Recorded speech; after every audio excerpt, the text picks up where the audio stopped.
Welcome back to the channel, everyone. Davey Deathray here. Hope you guys are having an awesome weekend so far. It's been an exciting 24 hours or so for us horror fans, certainly. And I thought about going live.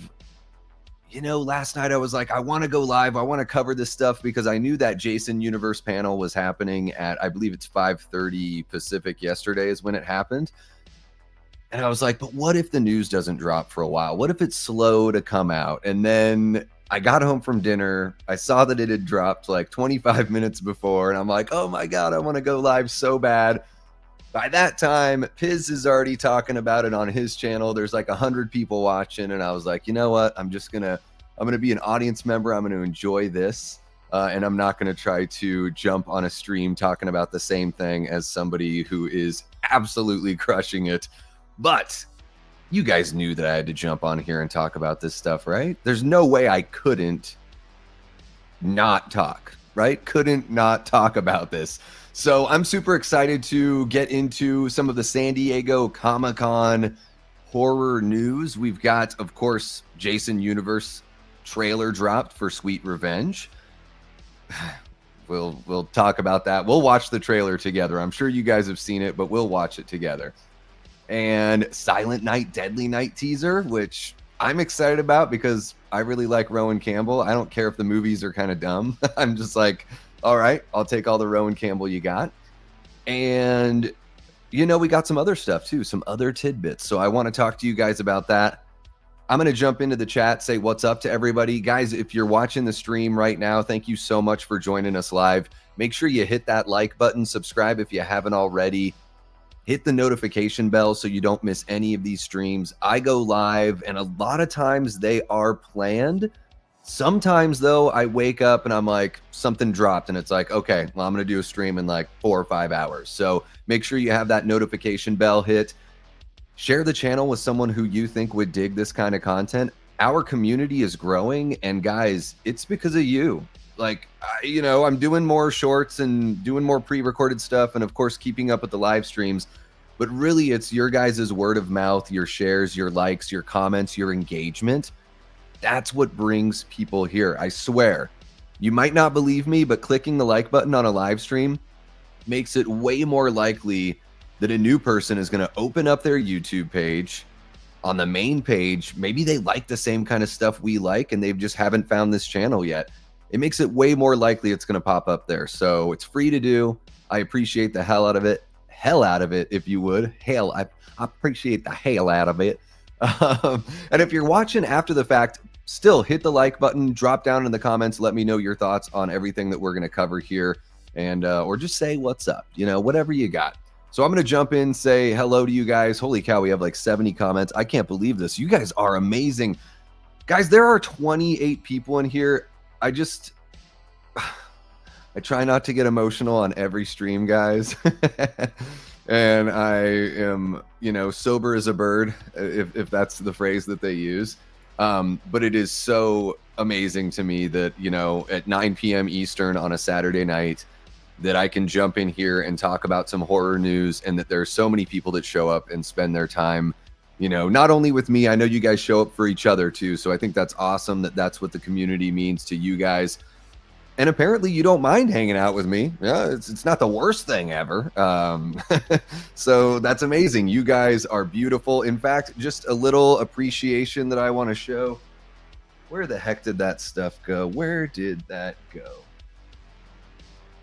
I got in the mail yesterday a lovely little note from Brett Stewart, Mr. Brett Man, Mr. Brett from Good Real Hunting, and a couple kick-ass Good Real Hunting stickers.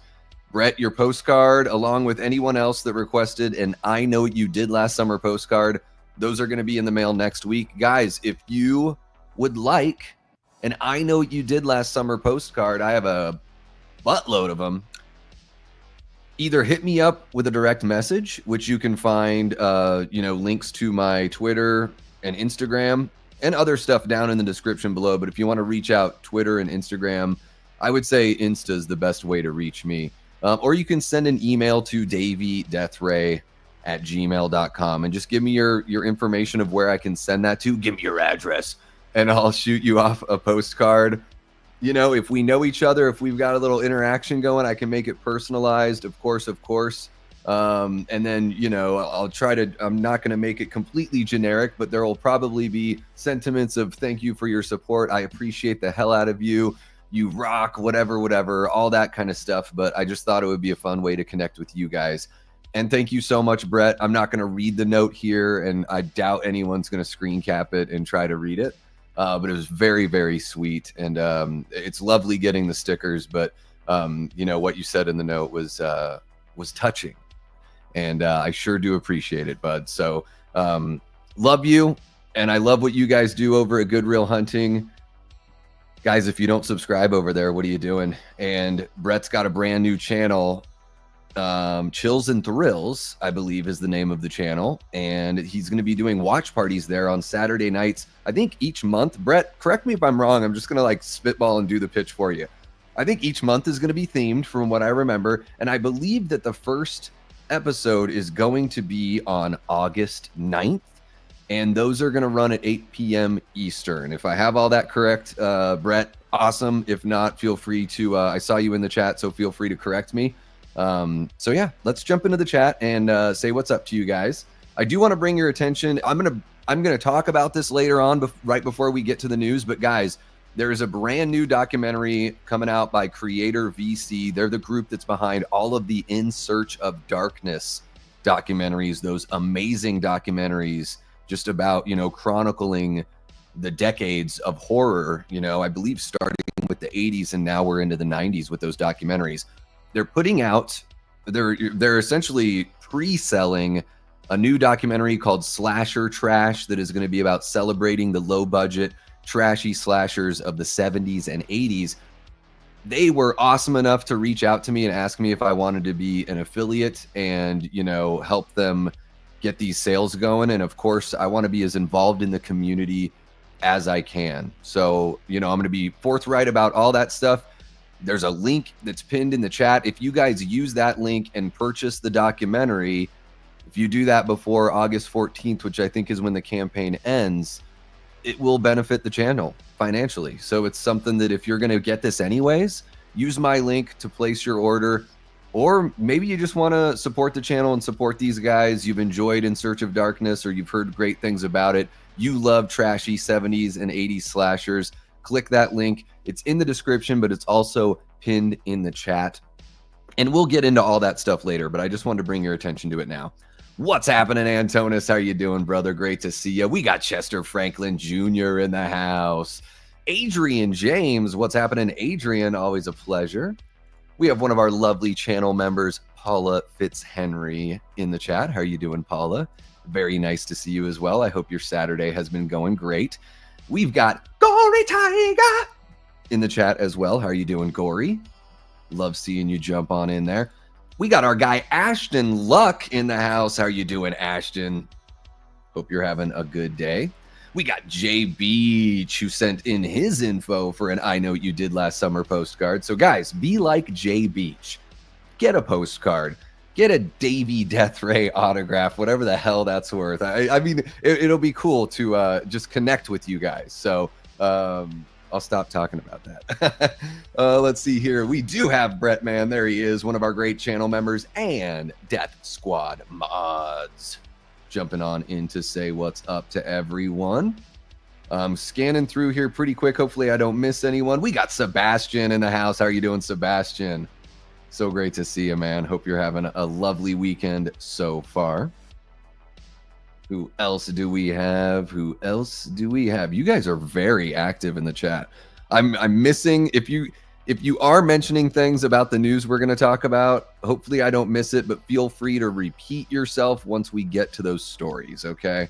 There we go. We got Blu-ray Addict. What's happening, Blu-ray? Lamontre Gillard. Love it when Lamontre gets to catch alive. Great to see that. Yeah, Antonis, we will talk about that. I would say 2027 would probably be the earliest. Yeah, it would be remarkable if they announced that they're doing a movie this late into 2025. It would be amazing if they had it done by 2026. So yeah, I would say, let's look at the calendar when we get there about the Friday the 13th popping up in 2027. Let's see who else we got. We might be all caught up. No, we got Aaron Click in the house. What's happening? My brand new Facebook friend, Aaron Click. There he is. We got Jeff from John Doe Juggalo in the house. How are you doing, Jeff? And Denise Wheat, one of our great Patreon members and channel members. How are you doing, Denise? Oh, we got Robert the Wolfman. Ow, ow! How you doing, Robert? One of my teammates over there at the Horror Show channel. Hope you're having a great one. We got Nick from the Lost River Drive-In jumping in and says, yeah, Silent Night, Deadly Night is where it's at. Jason Universe who? Oh my God. Yeah, Nick, we'll get into that. Admittedly, guys, my first blush thoughts were it was just so exciting to see something. There are a couple shots where I was like, wow, he doesn't look terrible in these shots. And then like the more I start thinking about it, the more I'm like, I feel like this is just a condensed movie that's like the least creative kind of thing that they could do, essentially. So we'll get into all that stuff. And man, I don't know. I guess it's all about the lighting that saves the mask, at least in a couple shots. I don't even know what to say, but we'll talk about that for sure. Great to see you, Nick. Thank you so much for jumping in, man. And guys, if you haven't subbed over to the Lost River Drive-In and you're over here, I don't know what you're doing. You've got to sub over at the Lost River Drive-In. Nick is fucking on one lately. His content has not only been like really consistent, it's been really awesome. And this isn't just opinion. I mean, he is crushing it with the views and the engagement. And I'm so happy for him. My brother from Hit the Bricks. So if you're not subbed over there, you got to check him out. We got Tyler Adams. How are you doing, Tyler? So good to see you, man. Hope you're having a good weekend. And maybe we're all caught up. Nope, we got Ryan Olashow. What's happening, Ryan? How are you doing? There you go. It's Aaron Click's Milkshake brings everyone here to the chat. There it is. Holy cow, Ryan's birthday is tomorrow. Happy early birthday, Ryan. I would sing happy birthday for you, but I'm pretty sure for some reason that song is copywritten, so I might get in trouble if I did. We got Brad Underwood in the house. How you doing, Brad? Always a pleasure. Let's see who else we got. You guys are amazing. The chat is just flying off the handle. Jamie Hart, the OG Death Squad mod, our mama mod, and a channel member. Hope you are doing well, Jamie. Holding out on me, baby. Come on now. I would never hold out on you. I want a lipstick kiss on mine and some nose hairs. Well, I have electrolysis, so no, I'm just joking. I'll send something more personal than nose hair, if you know what I mean. All right. Postcard sounds like such a fun idea. Yeah, they were like the movie is so bad they're just giving away the postcards at the theater. So yeah, hit me up with a direct message or an email, davydeathray@gmail.com. It's R-rated, so don't read it. No, it's not R-rated.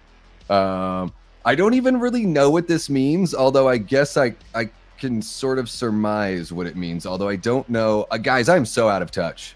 I'm old ass. I'm 43 and I'm old ass. What's happening, Gavin? We got Mud Nelson in the chat. How are you doing, Gav? So great to see ya. And I'm pretty sure, Gavin, that slasher trash documentary would probably be right up your alley. I'd imagine they're going to talk about Intruder in that film. I would hope so. And I kind of hope that I told him, I was like, I would love to participate if you want, any voiceover work or somebody to appear to talk about these movies. Like, I'll be involved in whatever way you guys see fit. So that would be really cool. There we are. Chills and Thrills in the chat. What's happening? What's happening? Brett is doing double duty here and dropping his own link. Ooh, the shameless self-promotion. I love it.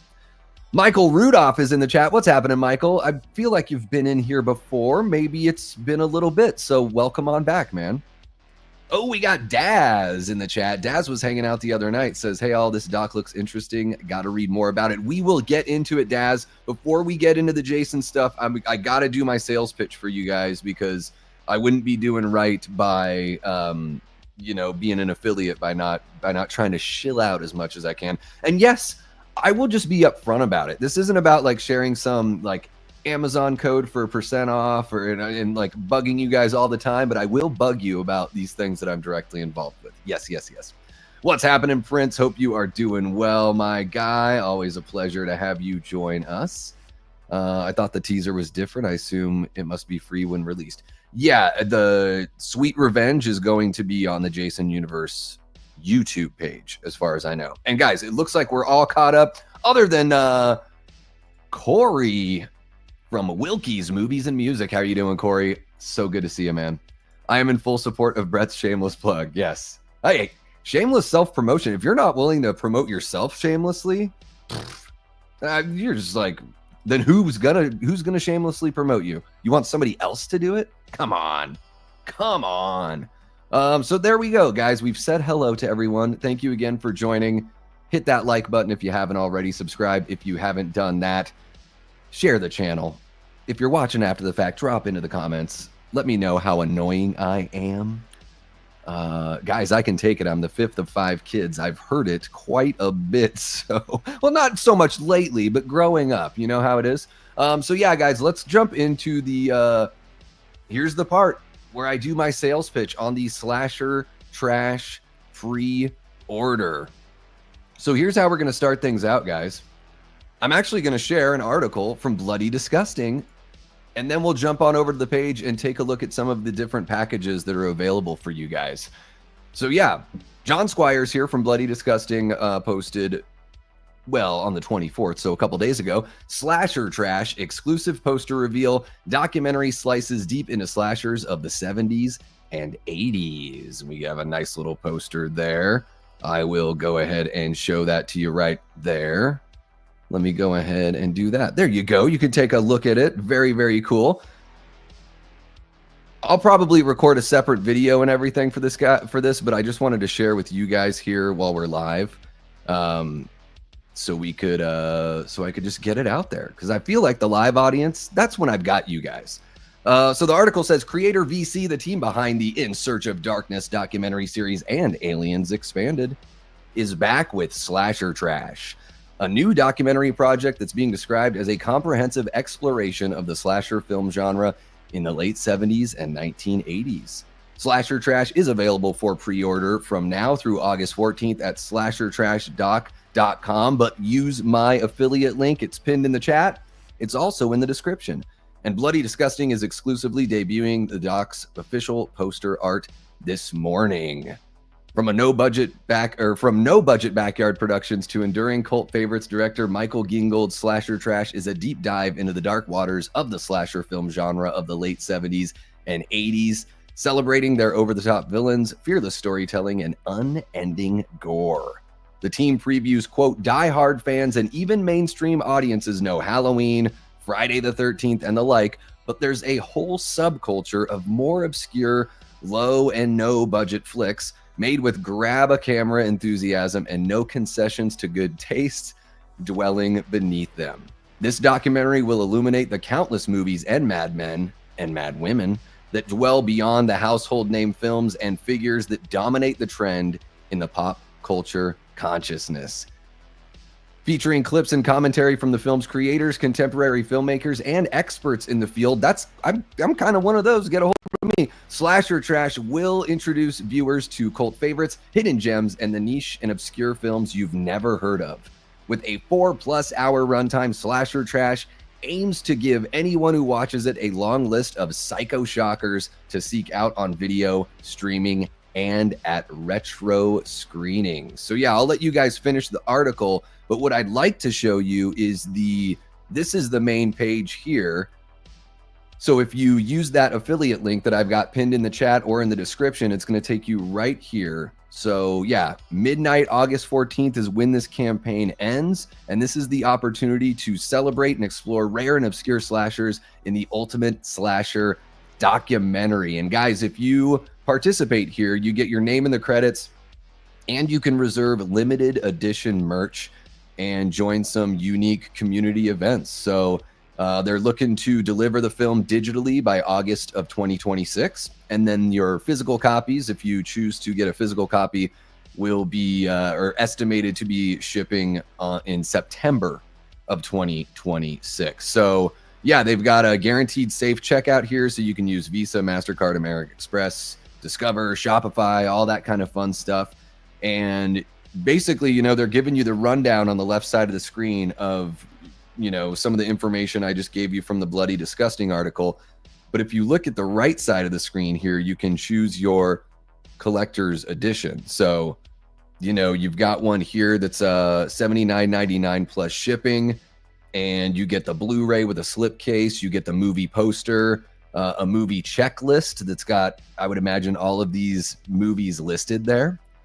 Commemorative booklet, a certificate of contribution, digital copy of the Slasher Trash documentary, a soundtrack by New Retro Wave, which is digital, and access to a year of Slasher Trash events. So I don't know what those events are. As of now, I'm not privy to any of that information. I would imagine maybe they do screenings or do like a get-together for the folks that have contributed. So that's, you know, one package to get a physical copy. They've also got a digital bundle here. So for $47.99, you can get a digital copy of the documentary, your name in the credits, a digital copy of the soundtrack, a PDF booklet, and still you get the access to the Slasher Trash online events. And if you look on the left side of the screen here, you can see some, you know, bigger pictures of what we got here. Maybe I'll open one of those up and show you guys. And then, guys, it just gets goes up and up from there. So depending on what kind of collector you are and how big of a fan you are of these, you know, trashy slashers from the late 70s and the 80s, for, you know, $120, there's a package that includes everything above it, you know, the Blu-ray with the slipcase, but you also get a t-shirt, a commemorative booklet, certificate of contribution, and yeah, you still get that access to the events, the digital copy of the soundtrack, all that fun stuff. And then you can be an associate producer. It looks like you get an IMDb credit as well. So that's $1,250. Whew, all right. But hey, you know what? There are folks out there where this is what they love to do. I became an associate producer on It's Me, Billy, Chapter 2. And that cost me a pretty penny, but it was something I really believed in. So I think that that's the great thing about this community, is it gives you the opportunity to contribute. Yeah. So for you know, $1,250, you know, you get an added associate producer credit in the movie credits on IMDb. You get a special poster or a credit on the poster, which that's amazing. Your memories / dedication in our celebratory booklet. That's really cool. You actually get to contribute a little bit to the doc. And then I believe, oh no, we got two more tiers. So $2,500, you get that full-on producer credit. So very similar to the associate. It's just a more prestigious credit there. And then all the way up to $5,000, folks, for executive producer. And of course, you get all of those other perks, you know, being able to put your memories in there, and just you know, a more, again, prestigious title. So this is, I love these documentaries. Like I said the other night when I was covering the Scream book, I don't necessarily read a bunch of behind the scenes books. I friggin' love documentaries about movies I love. So if this is something that floats your boat and something you're interested in, if you are a fan of the In Search of Darkness movies, you're going to want to jump on this, because guys, you've only got until August 14th. And I'm going to share this tab really quick here just so you can kind of get a better look at what comes in that second package. I believe this is the one for $120, where you get the shirt and everything like that, and the name and the credits and the certificate. And then it's I wanted to share this because I didn't know if we'd be able to see the checklist, but it looks like these are all the movies that are mentioned there in the film. So pretty awesome stuff. Again, there is a link that's pinned in the chat. There's a link in the description, guys. If you use my affiliate link, it sure does help the channel. And you know, not only does it help the channel financially, but also, you know, in the eyes of these folks from Creator VC who are awesome enough to reach out to me, you know, it just helps me build as good of a relationship as I can have with them, which I certainly want to have moving forward, because I don't think it's any secret, guys. I don't mind working a regular job and doing this as my side hustle, but it would be really cool. Imagine how much more content I could make if I was just doing this. And that's like so far down the line, but it's baby steps, right? Like, what about Bob? You got to take these baby steps, and you just never know when when an opportunity is going to pop off and lead to a bunch of other opportunities. So, feel free, use that link, order on up yourself a digital copy or, one of the packages here. There's a whole bunch of options there. And yeah, that'll be it for me pitching the Slasher Trash pre-order from Creator VC. Let me know what you guys think in the chat. I'm curious to know how excited you guys are for the documentary. If you're watching this after the fact, jump on into the comments and let me know your thoughts. Let me know your thoughts on the In Search of Darkness series and how much you're looking forward to Slasher Trash, and what is your favorite trashy slasher? The one that doesn't get talked about very much. There's some, like New Year's Evil is one that's like sticking out to me. I had mentioned Intruder earlier because Gavin turned me on to that one last year. I'm trying to think these more like low budgety kind of feels. I mean, even like something like Silent Night, Deadly Night, which we're going to talk about that remake here in a few. That's kind of, it's definitely trashy. So anyways, guys, if you're watching after the fact, let me know in the comments down below. Make sure you hit that like button, subscribe if you haven't already, and share the channel with someone who you think would dig this kind of content, because we're going to be talking about this documentary and sharing horror movie and TV news like crazy on the channel, and you don't want to miss any bit of it. Okay, let me jump on over to what you guys are saying here. I feel like I fell so far behind. Hopefully you guys could hear me. I thought about that halfway through. I was like, oh God, please tell me that the microphone's working. Holy cow, we have a $9.99 super chat here from Reign of Horror. Thank you so much, Reign of Horror. Didn't even want to say anything for $9.99. Thank you so much for your super chat. That's so sweet of you. Really appreciate the support. Guys, the last couple months of the channel, as far as growth, with subscribers and views and, watch hours and everything, have been the best 2 months of the channel's entire existence. We just passed the 2-year anniversary mark. That's because of you guys. So thank you so much. Folks like Reign of Horror, folks like Medley Man, who is dropping the super chats on the epic almost 11-hour stream. Yes, almost 11-hour stream I did on Tuesday. Not going to do that for a while. But thank you so much, Reign of Horror. It's because of folks like you that we're able to keep this thing rocking and rolling. Let me check out what you guys are saying here. Paula loves Angry Orchard. All right. Well, you're going to get a little Angry Orchard love. It does look cool, though. The mask looks way better in the trailer with the correct lighting. I don't know. Whatever. We'll talk about that. I don't want to say all my thoughts right now, Blu-ray, but yes, we will talk about that. What's happening, Michelle? So good to see you. Thank you so much for joining us. Really appreciate you. Plus the NASCAR style branding on the Hawk. Is there NASCAR style branding? Oh, you mean just the way the chevrons look? Oh, come on, Brett. You don't hate promoting yourself. You love it. What are the panels at SDCC today? Anyone know? I've tried to keep up on all that stuff. I think most of the bigger like comic book stuff is happening today. Yes, they're eating apples and holding Angry Orchard. Yeah. Jamie loves the poster art. Hell yeah. Let's see here. Part of the partnership. Yep, for sure. Chris Stuckman was, yeah, he was on that Neon panel. Yeah. Apparently they hired Derek Mears when they did reshoots on Neon's dime. Yes, I did a video, like a pre-recorded video. I think it was a pre-recorded video that I did on that one.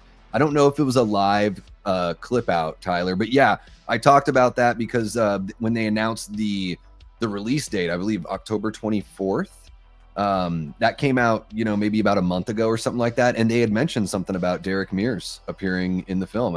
I think Derek Mears is an excellent performer. So yeah, regardless of how I feel about Stuckman as a reviewer, I'm not the biggest fan of him as a reviewer. I'm really hoping that Shelby Oaks delivers, and I'm rooting for the guy to be a success. I have no reason I have no reason to root for anything else than his success. I think it would provide better opportunities and more opportunities for other YouTubers that want to take that leap. And I want horror to succeed. But most importantly, I want it to be good. If it's not good, like I know you did last summer, I'll certainly say so.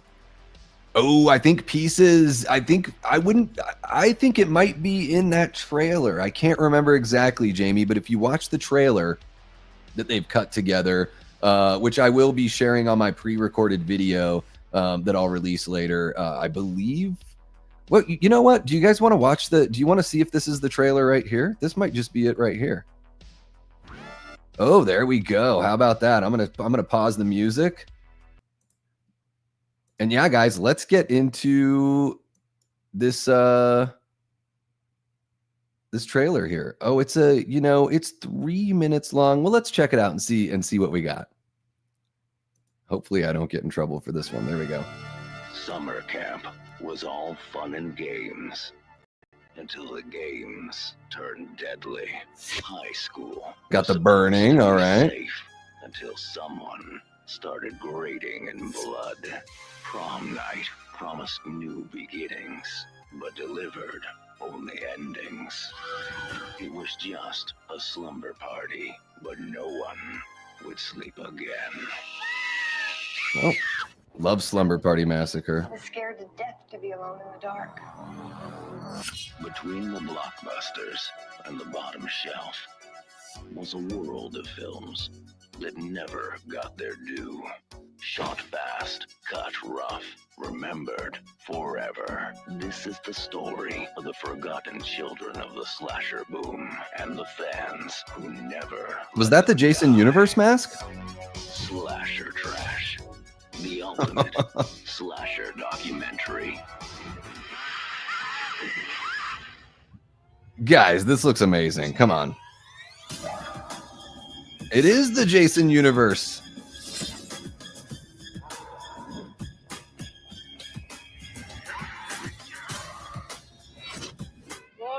Aaron. Kill her!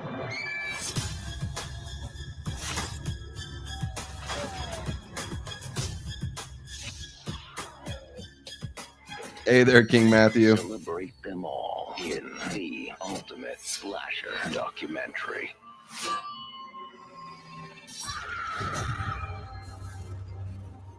Slasher Trash. I have a surprise for you.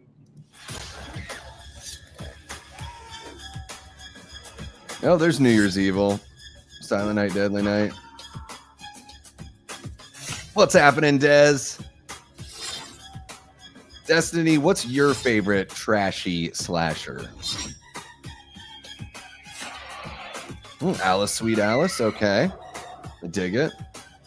How do we know she is alive? Pre-order your collector's edition now and join a year-long celebration with exclusive live events. I can't wait for the live events. Get your name in the credits and exclusive collectible merchandise, including Blu-ray, posters, soundtrack. Eli, did you get your copy? Your limited edition set by August 14th. Only at slashertrashdoc.com. All right, there we go. Oh, that's so creepy. Look at that. I paused it. I screwed the pooch on that one. Yeah, guys, I am super excited for this documentary. I'm very excited to have been invited to be an affiliate. And, having said that, I will catch up with the chat here and we'll get on to the news, the San Diego Comic-Con news. But I do have to say, again, what's up to Eli? Yes, he says, don't forget to slash that like button, sub to this amazing channel, and consider becoming a member of the mighty Death Squad for some awesome perks. All right, just going to make sure I didn't miss anyone else. I know we're talking in a space with people that wax on about the nuances of every Myers mask in every scene and lighting condition, but the Jason mask should look good in any light / angle. It's rigid. I agree. And yes, we will talk about that. It is not the Jason mask is the antithesis of the Michael Myers mask. So I'm right there with you. Slumber Party Massacre, yeah. Hack-O-Lantern. I haven't seen Hack-O-Lantern, but I love Slumber Party Massacre. But I guess I got to check out Hack-O-Lantern. Sleepaway Camp. Still haven't seen Sleepaway Camp, you guys. Can you believe that? I know. I'm terrible. Okay, so let's move on to the main task at hand, what everyone pretty much came here for. Guys, let's take a look at, we're going to kind of hop back and forth from, well, let me just bring up the page here. So guys, when it comes to the Sweet Revenge trailer that dropped at San Diego Comic-Con 2025, we're going to be kind of hopping around from the Bloody Disgusting article here by John Squires, which was just released last night. And I'm going to jump on over to Twitter to show off some pictures and everything. You know, this is something that the first time I saw it, I was like, okay. And then the more and more I think about it and everything like that, I'm just like, I don't know. But let's go ahead and really dive into this. If you're watching live, let me know your thoughts in the chat. Some of you guys have already been chiming in as the stream has been going on. If you're watching after the fact, jump on into the comments. Give me your thoughts on, you know, the Sweet Revenge trailer, how you feel that looks. And of course, this mask that they revealed at Comic-Con that I have a tough time believing it's the same mask that was used in the trailer. So we'll get into all of that, but let me know your thoughts in the comments down below if you're watching after the fact. And let's jump on into the article that says Sweet Revenge. Jason Voorhees is officially back in first look at Jason Universe project. And yes, from John Squires. Let's take a look at that picture. That's still, I grabbed this still and put it into Photoshop and brightened it up just so I could kind of see what's going on here. I mean, it's pretty obvious what's going on, but I just wanted to see a little more detail because it is a dark image. But I just wanted to give you guys a better look at it before we go to the article. So John Squires says the Jason universe was on hand at San Diego Comic-Con tonight to show off a first look at Sweet Revenge, described as a short-form vignette that will serve as the centerpiece of the franchise's bold 45th anniversary campaign. It marks the official return of Jason Voorhees for the first time in many years, 16 years plus. And you can watch the trailer for the project below. We will watch the trailer together, guys. Sweet Revenge will premiere on August 13th, 2025. So, guys, we really only have to wait like 2.5 weeks to check this thing out. So I think that's probably the most exciting thing about it, is that we know it's like pretty much ready to go. Because imagine if we felt the way we do about the mask, and, you know, we'll watch the trailer and talk about that, about our feelings. You know, at first blush, I thought it looked, you know, better than I expected. But imagine if we got all of this stuff and then we had to wait like months to actually watch it. So anyways, the article continues by saying Angry Orchard is sponsoring the upcoming vignette. Jason Universe teases, quote, fans will drop into a chilling weekend in the woods filled with blood-soaked surprises only Jason can deliver.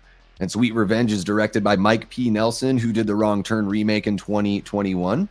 And he also recently wrapped production on Cineverse and Bloody Disgusting Silent Night, Deadly Night reboot with Rowan Campbell. And we'll get into that later. Let's see here. I would read this stuff again, but I've covered these exact quotes previously on the channel, guys. And I know a lot of you are awesome, loyal viewers, and you've checked all that out. So I'm not going to, you know, just repeat the quotes from Nelson, but to give you guys a summary, he's very excited to be a part of this. And, you know, as a kid, he was sneaking around trying to watch these movies. And here he is actually able to make a short with Jason Voorhees. So he's very, very pumped. And with that, how about you guys want to watch the trailer first and then take a look at some of the items over on Twitter? Or do you want to check out some of the pictures from Twitter, get into some of the Womp Stomp posts and all that fun stuff, and then watch the trailer? What do you guys want to do? Let me know in the chat. Oh, we got Cody Decker. What's happening, Cody? So great to see ya.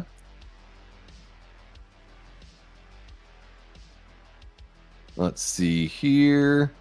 2 horrors with Hack in it. Hack-a-lantern. Oh, Hack-a-lantern is the one with the Colt. I don't know. Trailer first, says Daz. So we're going to do trailer first, guys. Okay. So again, I'm going to pause the music. So yeah, guys, we are going to jump into the trailer for Sweet Revenge. This is what I've heard, it's a 13-minute. There's all these 13 holes in the mask, releasing on August 13th, and it's a 13-minute vignette short film. And here we go. We're going to take a look at the trailer. You all settled in? Yeah, it's great. Okay, look at this. You got a beautiful spot here. The property's had a bit of a troubled past. What kind of trouble? Oh, you know, the usual story. They're apples.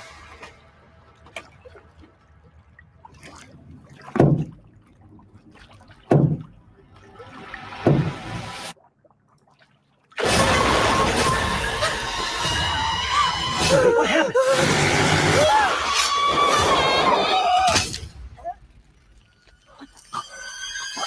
Anyway, you kids have fun.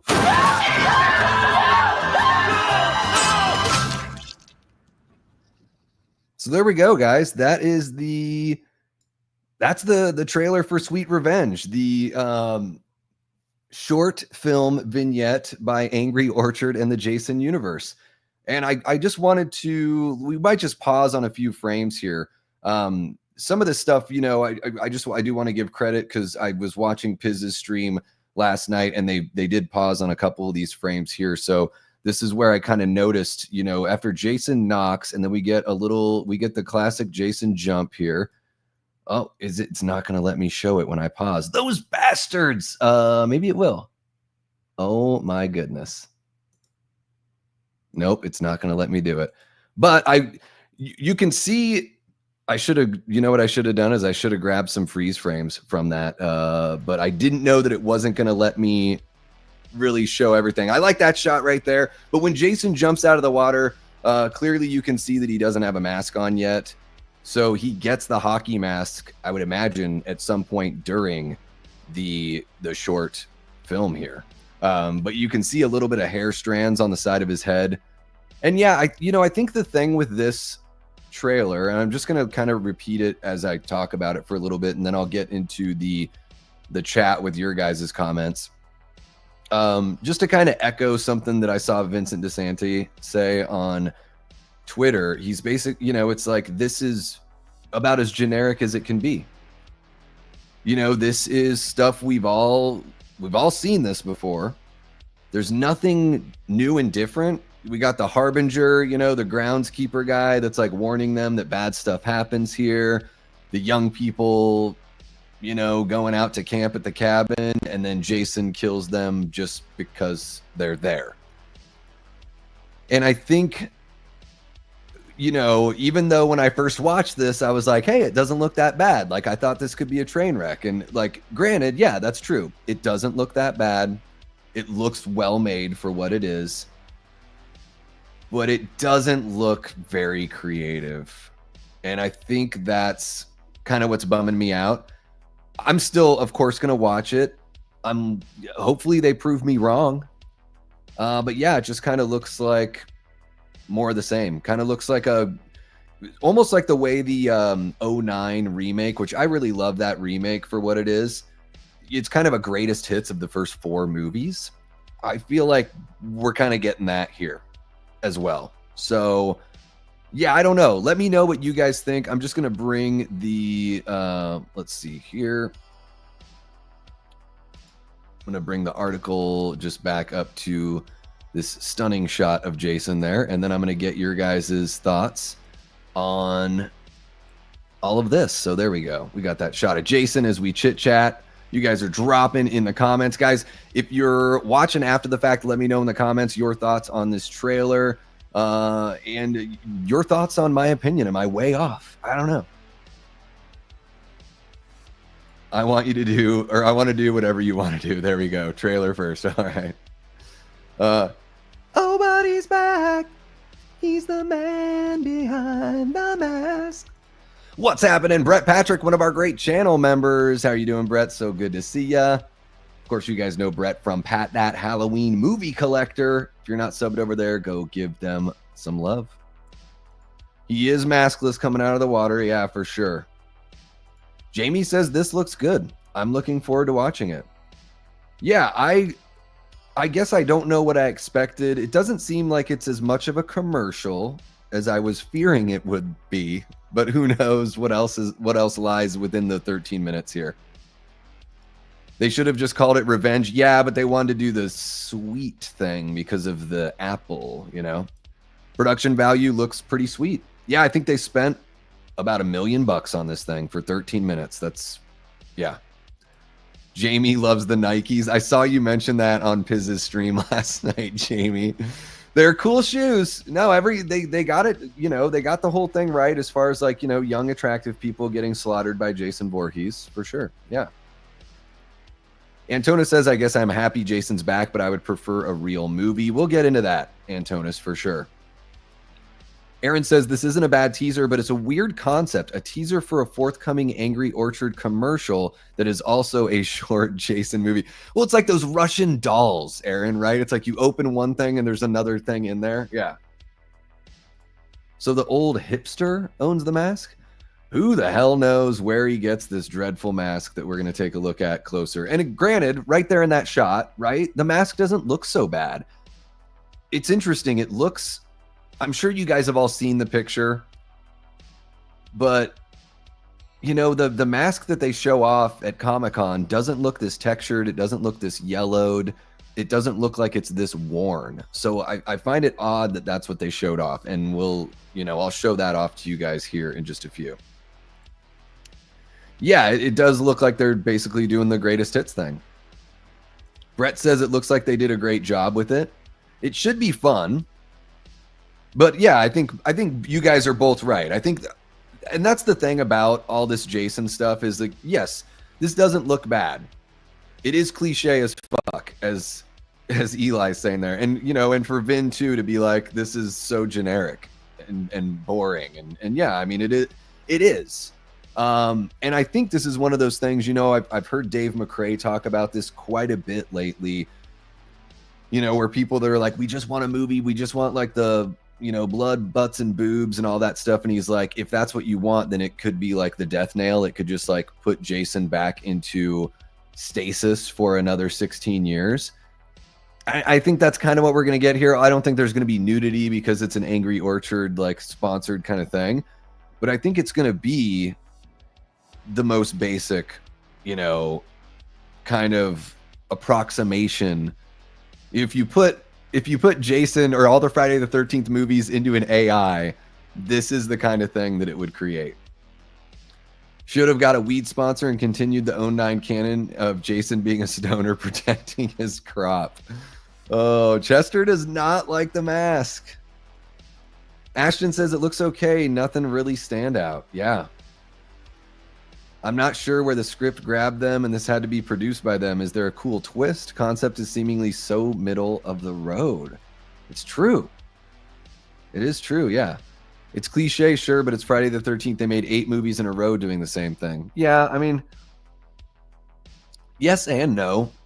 I think it gets more formulaic the further you go. Like by the time we're in part 7, they're pretty... Yeah, I get what you're saying, Daz. I do get what you're saying. And I think that's why folks like Vin want to see something that does look, you know, different, a little more remarkable, something that stands out, you know. Great to see you jumping in here, Manny. Hope you're doing well. Guys, we have 32 people in the stream. That is amazing for this channel. Thank you so much for joining me on a Saturday night and jumping in with everyone. Make sure you hit that like button if you haven't already. And subscribe if you've not done that. I don't mind the cliche in Friday Project, says Jamie. What else are they going to do? It's what Jason does. Yeah, I don't want to... So Vin pitched me. He's like, this is what I would do. Because he had like kind of a short, like a funny sort of short Jason idea. And at Mad Monster, he gave me his pitch. And it was really good. And it was creative. And you'd still get like all your kills and everything, and it would be something where the fans would be like, oh damn, like you could, I don't want to ruin it because I want him to be able to produce it at some point if he wants to, so I don't want to spoil anything, but guys, you just got to take my word for it. Vin pitched me a fun little like vignette kind of idea about a group of guys that go out for a bachelor party, and one guy was supposed to book a nice cabin and he totally forgot to, and the only thing that was left was this rundown cabin. So they go out there and craziness ensues, and there's a couple really fun twists. So I'm not going to say anything else other than that. But yeah, really, really fun stuff that I think would still satisfy scratch the itch that you want from Jason, but be a little bit different. Suddenly, I'm craving a hard cider, and I don't know why, says Aaron Click. J Beach says, Davey Deathray, especially with horror, it seems like there's no more originality. It's about execution, not original concept anymore. My opinion, I could be wrong. Yeah, I mean, I think there's always, when it comes to like originality in horror, you do have to look at original IPs, and not every single one of them is really unique and stands out. But, you know, even though Terrifier isn't necessarily my cup of tea, it is something it is different. It's original in a way. It's definitely like taking things to a degree that we really haven't seen. And Art certainly is a memorable, you know, kind of standout, iconic looking character and everything. But yeah, it's I think any kind of storytelling, it just gets tougher and tougher. The more stories that come out, the more difficult it is to seem unique, you know. Robert the Wolfman says, Woodchuck cider greater than Angry Orchard. There you go. Tyler says it's just hard when you wait so long. You'd think they'd premiere something that can grab you with the trailer. Yeah, that it would be, even the people that seem to like it aren't like, oh my God, you know what I mean? Like, I hear you, Tyler. And there's some other vague news that that we'll cover and talk about here in a minute. It's always about disposable teens. They need to come up with something a little deeper to entertain us adults. Yes. I wish I could give you Vin's whole thing, Jamie. I don't want to, he trusted me with that, and I don't want to spill all the tea here. I hate to break it to Vincent, but I don't think his Jason movies deviate as far as he thinks from the formula, but they are good. Well, I think especially the first one does, because it's got that first person kind of aspect, and it is like more of like a one-on-one kind of story. But I mean, I know what you mean. Yeah, I mean, when you're bringing, Tommy Jarvis into it and everything, it is going to swing back closer to the, that timeline that Tommy's a part of, for sure. Yeah, and I don't know what he has planned for like the continuation of the Never Hike Alone series, but I do think the genesis of it all, like where it started, was a really fresh idea. Seeing Jason in the snow is great, and then maybe a lot of the other things are relatively close to the to what Jason usually does, but just for having a little bit of a spin on it. Yeah, and I think really like, and the guys, this is just me as somebody that's like become friends with the guy and really appreciated his work years and years before I met him. I'm not saying absolutely just give the keys over. Although I would definitely welcome Vin being the one that gets to make his own feature length, film with the studio behind him. But bring the guy in. That's all at the very least, bring him in, because he does have really good ideas. And I don't know how many of these kinds of things they can put out without people starting to get restless. So even if you want to start with something like the Sweet Revenge, vignette here, you may want somebody like Vin in the room, because he's got a lot of ideas and a lot of really, fresh ones as well. I guess it's also the marketing lingo, press releases, and then we see this. It's like a 4-quadrant, try to appeal to everyone and then end up impressing no one. Yeah. Yep. I hear you. That's exactly, I think that's what's going on there, Tyler, for sure. Dos Equis will sponsor the next Halloween. Most interesting man. I don't watch horror. When I do, it's Halloween. There you go. We got Jamie Hill in the chat. How are you doing, Jamie? So great to see you again. Welcome back. Antona asks, do you think we will get a Freddy Krueger universe anytime soon in the future? When do you expect we will see Freddy again on the big screen now that Jason is back? Well, the two are just totally unrelated, right? So we put them close to each other in our heads, but really they have nothing to do with one another. I will say, though, with the success that Halloween had with Blumhouse, regardless of how you feel about the movies, they were successful. You know, if the Jason universe is successful, then it's more likely we will get something from Freddy in the near future. I hope so for all the Freddy fans. He's my least favorite of the big three, but I would like to see him come back. You know, maybe they could do something really great with him. Let's see here. I don't really hate the mask, says Chester. So you're backpedaling, Chester. Says, but it does remind me of one of those movies from movies, not 1980 and Part 2, just the other movies. The color should have been a bit lighter and more vibe to it, like Part 3. Yeah, it's got that kind of yellow look, like Jason Takes Manhattan, honestly. Although we'll take a look at the mask, because the eye holes, man, very, very weird. That mask is giving me Strangers vibes. So somebody said in Pizzow's stream yesterday, I think it was Joe Reese. Hopefully I got that name right. I think it was Joe Reese that said the eye holes on the mask look like the eye holes on the K&B H2O mask. And now Greg Nicotero worked on this Jason mask. And yes, let's hop on over to Twitter, guys, and let's take a look at some shots here. So here we are on Twitter. This is Hunter Bolding, his account where he posted a bunch of these pictures. And I started following Hunter because I'm like, dude, this guy's getting all the good shots.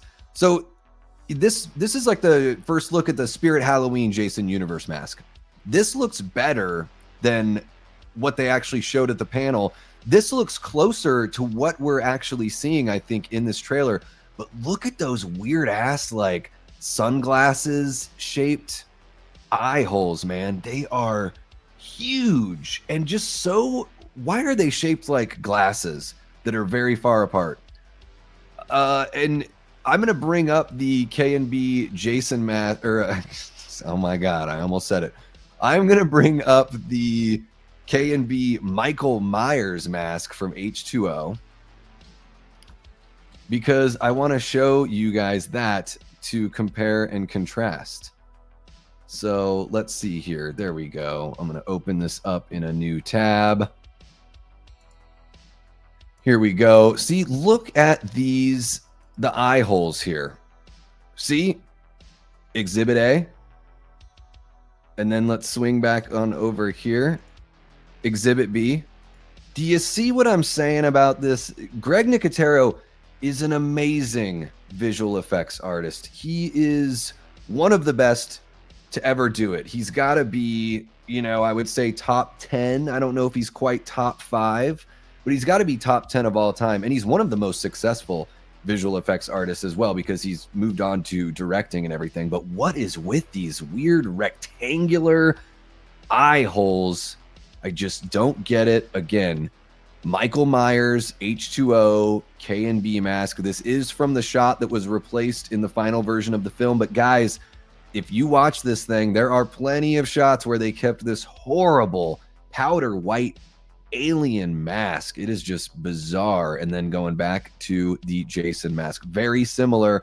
Although I will say this about this mask, even though I don't like the eye holes, I do like, maybe there's a little too much nicks and cuts all over the mask, but I like that it actually has some texture to it.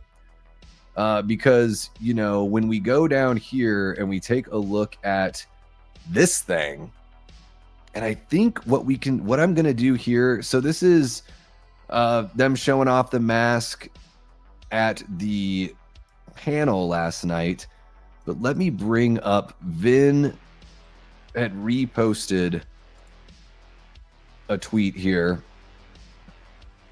Oh, this is pretty funny. Separated at birth. Love it. I hope he got that. I commented on one of his things where I said the eye holes look the same. So hopefully I'm gonna like that. Hopefully he got that idea from me.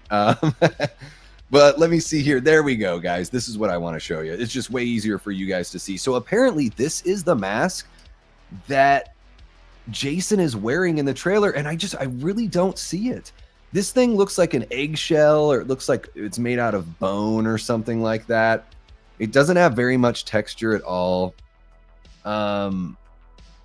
Yeah, really bizarre. And then the side look, it's like it's got no nose. I don't know. This thing, and it even, I don't know. It looks like it's made out of clay, or it's like ceramic. It's just something weird about this mask, and I don't know if this is really the mask they used, or if this is just something that, you know, if they took a version of this and scuffed it up for that trailer or for that movie, because it doesn't look super similar to me, honestly. But let me bring up a couple other tweets here, guys, because, you know, we've been talking about Sweet Revenge. We've shown off the mask and everything, and we've talked about that and just how odd this mask looks. I love this slash and cast.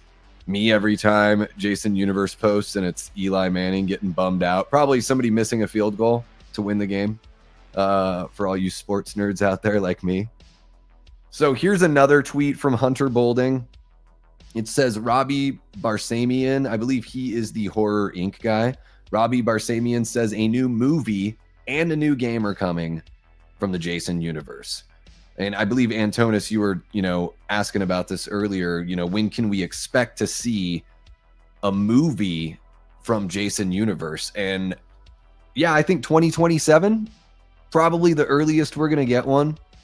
If they put one out in 2026, that would be crazy. There are 3 Friday the 13th in 2026. There's February, March, and I believe November. So November 13th is a Friday. It's possible they could have something ready by then, but I don't know. To me, that seems like maybe pushing it.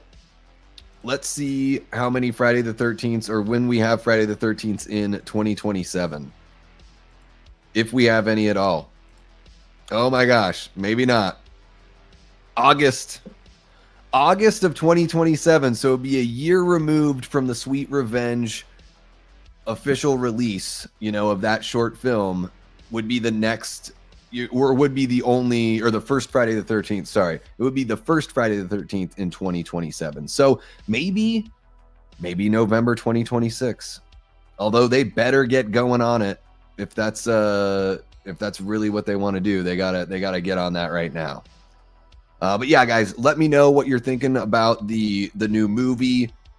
Those shots of the mask, like, what's going on? Do you guys think the Spirit Halloween mask looks better than the one they showed off? This like big goofy looking thing. And yeah, let me know what you think about you know, a new movie and the video game. And when do you think the movie is going to come out? So let me know in the chat if you're watching live, and if you're watching after the fact, let me know down in the comments section. And I'm going to jump back on over and see what you guys are saying here. I'm just making sure there's not something else that we might be missing. Yeah, this person says, okay, that's a great shot. It's very dark. It's very difficult to see what's going on here. And I guess, you know, it's like one of those things where, yeah, it's going to look good because you can't see much. And again, this mask looks, if you look up near the eyebrow and everything, near where you can see that chevron, that's like the unibrow chevron that everyone's calling it, it looks like there's some damage, like it's textured. It even looks like the cheek below the eye there, below the goofy rectangular eye hole, it looks like the cheek has some texture too. So again, I know I've said it a couple times. I'm just going to say it one more time. I think it's really weird that they showed off this like very clean version of the mask when clearly that doesn't look like, this isn't the exact prop they used when they, you know, shot the short film. And guys, just to give you an idea, this is a NECA mask that I have. It's nice and sturdy. It's thick. It's got a thickness to it. It has a bunch of signatures on it now because Mad Monster happened, but it's like, this looks better than that thing. And I get it. They probably have to make up their own thing. So I understand that. I just think they could go a little less goofy, or at least bring the prop that was used in the film to make it, show off that grit and everything you've got. So yeah, that pretty much wraps it up for, my thoughts and all the news that I've seen and heard coming out of San Diego Comic-Con for Friday the 13th's Jason Universe and the Sweet Revenge short film. But yeah, guys, let me know in the chat what you're thinking. And of course, if you're watching after the fact, let me know in the comments. Okay, I'm going to jump in and see what you guys are saying. I know it's been a few minutes. What's happening, Erica? So great to see our Death Squad mod, Erica, in the house. She also mods over at Killjoy Jake's channel, which, guys, Killjoy Jake is fucking awesome dude and a great channel. Really great voice. One of the best laughs in YouTube. And Erica is a fantastic mod over there. So very good people. Let's see what else we got here. It's a testament to how hungry the community is for Friday the 13th content that we are deciphering eye holes. Well, it's just what we do, right, Manny? I mean, that's like I didn't start a YouTube channel so I could not talk about this stuff. So I'm not gonna create content and not try to dissect stuff, especially when it just doesn't look right. I mean, I have been watching YouTube as it's been my favorite streaming platform since like 2007. I should have started a channel way back when. I watched like Angry Video Game Nerd, and then about 11 years ago, I found Drum Dums and Wolfman's Got Nards, and then in 2017, I found Dave McRae, and the itch just started to spread. I felt like I was like, I've got something to say, I've got opinions and feelings on these things, and I love these movies so much, and I love this culture so much that I want to jump on here and talk about it. So, I mean. Yeah, I hear you. That I thought your comment was going to go. It's a testament to how hungry we are that we're saying that this is okay. That's what I thought you were going to say. But yes, we will absolutely decipher the eye holes. Welcome to the internet, for sure. Praying Mantis, Michael. There you go. I'm not sure. That's not cake. Like made out of cake. Yeah. Hopefully the Crystal Lake sneak peek gets released online soon. They showed a sneak peek to the audience who attended Comic-Con last night. So guys, here's what I need to do is I need to, reload Bloody Disgusting just to make sure we're not missing something that's dropping right now, because we very well could be. I'm just making sure it doesn't look like we're missing anything, at least anything that I, necessarily want to bring up here. So, okay. So there we go. It looks like they have put out... What the heck happened here? There we go. It looks like they have put out on Bloody Disgusting just a little news story just talking about the film and video game and early development. So they're probably just quoting what was said there at the panel. I don't feel the need to really jump into that unless you guys want to take a look at it with me. You know what? Let's take a look at it, because now that I'm looking at it, I'm like, we should check this out while we're covering this stuff, right? And I'll clip this all together as one solid video later on. But let me go ahead and do this. So yeah, guys, to follow up on that tweet about Robert Barsamian talking about the video game and the film in development, we've got an article here by Alex DiVincenzo of Bloody Disgusting that confirms that. And we've got some quotes from the San Diego Comic-Con 2025 panel. So I want to check those out because I haven't seen any video or footage or anything like that from the panel. So let's get an idea of what the folks on the panel are saying here. There we got one of those shots. Clearly you can tell here that Jason is not wearing the mask. So there you go. She doesn't look very concerned, although I guess he has just popped out of the water. But the article here by Alex DiVincenzo says the Sweet Revenge teaser wasn't the only Friday the 13th reveal at San Diego Comic-Con last night. Horror Inc. Vice President Robbie Barsamian confirmed that a new sequel film and video game are in early development. Quote, I can tell you that a new sequel movie and new sequel game are at the top of our list. It's where most of our energy is going right now. And I can tell you, finally, we're in a position to deliver on that. And then he continues by saying, while we're not officially announcing with our partners today, both are coming. They're both in the works and they're both coming. So guys, maybe November 2026 is realistic. If they're already developing the stories and if they're already, getting ready to go into pre-production, I would imagine that since they've been letting this stuff simmer, they might be able to hit the ground running once they hit pre-production. So maybe. And then the article says, as you can see in the clip below, the audience erupted at the news. It's been 16 long years and counting since Jason Voorhees graced the big screen. While we wait for a new film, the prequel series Crystal Lake is currently in production from A24 and Peacock. And while Brad Caleb Kane wasn't able to attend in person due to filming, he did send an exclusive video message featuring some behind-the-scenes footage. So there we go. That was just mentioned in the chat, the footage that they showed. So maybe we'll get that released by Brad Caleb Kane on his Instagram, here within the next few days. But let's take a listen to this little clip here from the Bloody Disgusting Twitter. I'm going to put a mute here on the music there just for a second. And we're going to jump on over here. Let's see if the crowd really does erupt. I can tell you that a new sequel movie, a new sequel game are at the top of our list. It's where most of our energy is going right now. And I can tell you finally we're in a position to deliver on that. And so while we're not officially announcing with our partners today, both are coming. So they're both in the works. Okay, I don't know if they really erupted, but they certainly did react. They're very happy, as they should be. Okay, so there we go. From the man himself, we got some info there on the new Friday the 13th video game and sequel film. And they do say sequel film, so it sounds like it is not going to be a reboot. It is going to, I don't know, be a sequel of what? We have no idea. I guess we'll just have to wait and see. But guys, I'm thinking that if they're announcing that now, July of 2025, and we've got a Friday the 13th in November of 2026, I think that's realistic. I think that timeline is very realistic. So yeah, we've talked Friday the 13th in the Jason universe to death. But I'm curious to see what else you guys have to say before we move on here. Guys, we're such nerds gawking over a hockey mask. Yes, we are. Hey, it's like, we were always nerds, Aaron. We're always nerds. Like, we might as well just be out about it, right? Game with a story mode, please. Single player, baby. There you go. I wonder why they said a new movie and game are coming in passing. That should have been the first thing they announced. Well, I think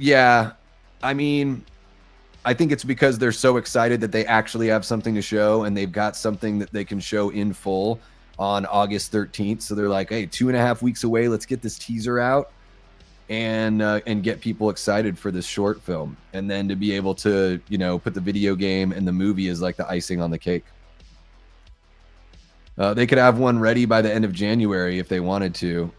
October next year is totally feasible. They're going to do, I think this is what's going to happen, guys, is I think Crystal Lake, the TV series, is going to debut on either February or March 13th next year, because those are both Friday the 13th in 2026. And then the next Friday the 13th after that is that one in November. So it would make sense if they did Crystal Lake, debut it, February or March, and then they can drop a new movie in November if they wanted to. Appreciate you, Erica. Thank you so much. They could. I fully believe that they could do it, especially based on what we saw there. Absolutely. I don't think we'll see a Friday the 13th movie this decade, but I hope I'm proven wrong. Hopefully one gets released in 2027 or 2028. It seems like they're serious. I don't know. I know they've been jerking us around a lot, guys, but the Comic-Con is like a great opportunity to get in front of the fans and really, kind of take some accountability and put the best foot forward. So, I know I've been really harsh on these guys, and deservedly so. I've been harsh on the Crystal Lake series until we actually started seeing something and found out it was in production. Hiring Linda Cardellini was really nice too. So I don't know. I guess the way I feel about it too, guys, is, sometimes when you have a channel and you're passionate about these things, in a way you sort of feel like you're also like the mouthpiece for your audience. So, sometimes my opinions and my feelings about this stuff get wrapped up in like, I just want to speak for the fans as best I can, being a fan myself. And when you see stuff that's just sort of like, oh, we're going to do activations and Halloween horror nights, and you start going, oh shit, like it seems like they're only interested in like Fortnite skins and video games and stuff that's just like marketing, but not the kind of stuff that old school Friday the 13th fans are interested in.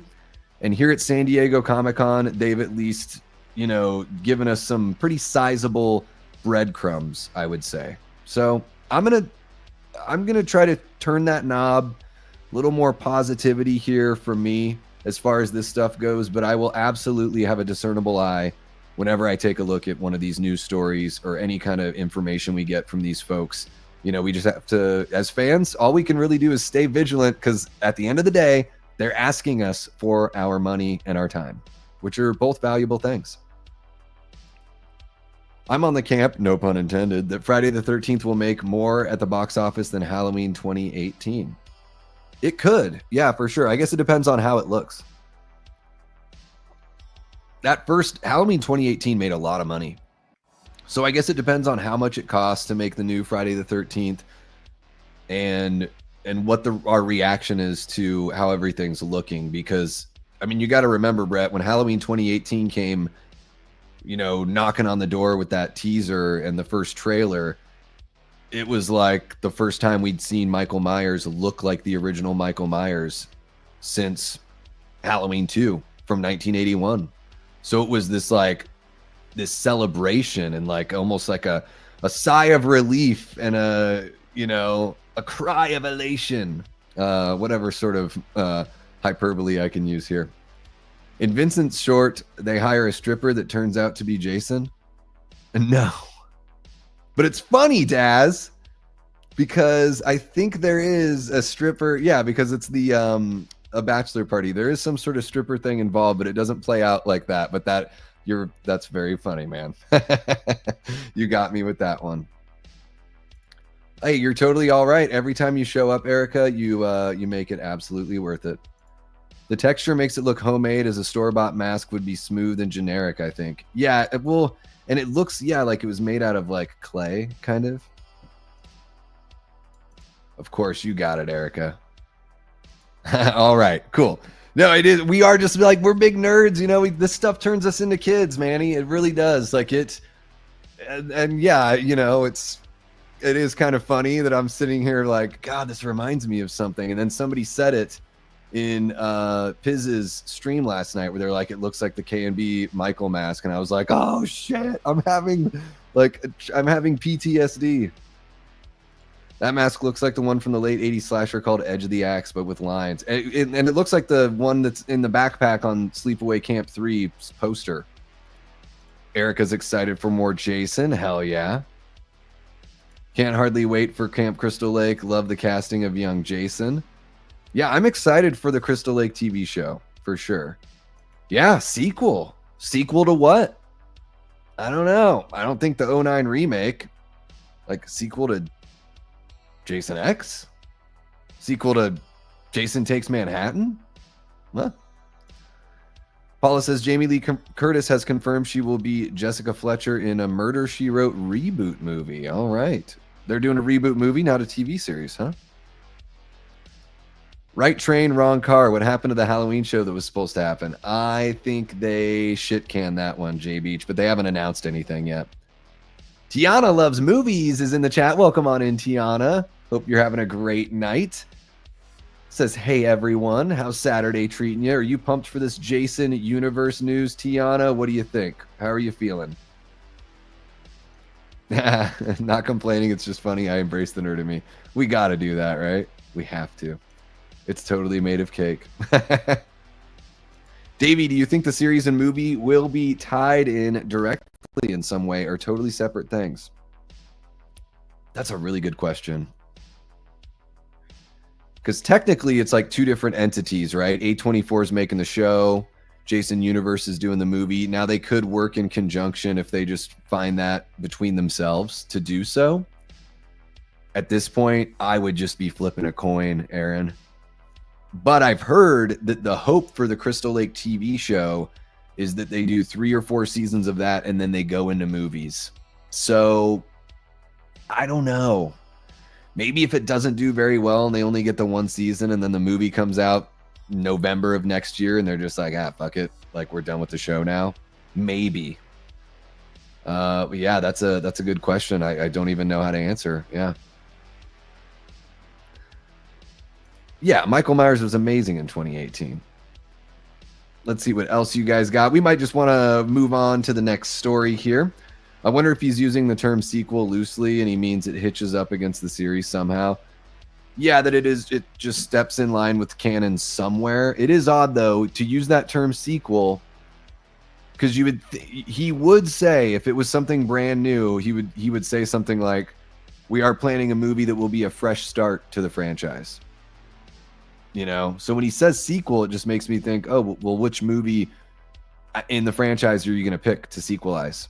Because maybe they're going to take, a play out of Halloween's playbook and find a sequel somewhere in there where they're like, we want to pick up after the final chapter. We want to get rid of the Tommy Jarvis saga, or we want to pick up after Jason Takes Manhattan. The mask does look kind of yellow. I don't know. I'll only accept a sequel to the Friday the 13th remake if my boy Derek Mears is Jason again. Yeah, he's just getting older now, unfortunately. They waited so long. I'm more chill on a short, but a film has to do more than just the same old, same old. I agree, Daz. I agree. With the way TV shows are made these days, a season of Crystal Lake will come out every 2 years. I can't believe we have to wait 2 years until the new season of The Last of Us.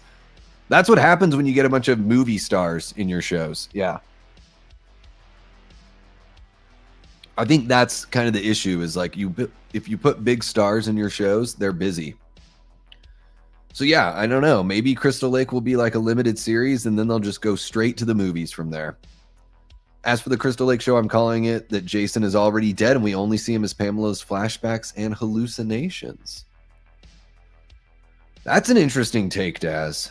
That is an interesting take. I feel like it would do well for the show to give us that dramatic moment, to let us go through as an audience the pain of Pamela's loss.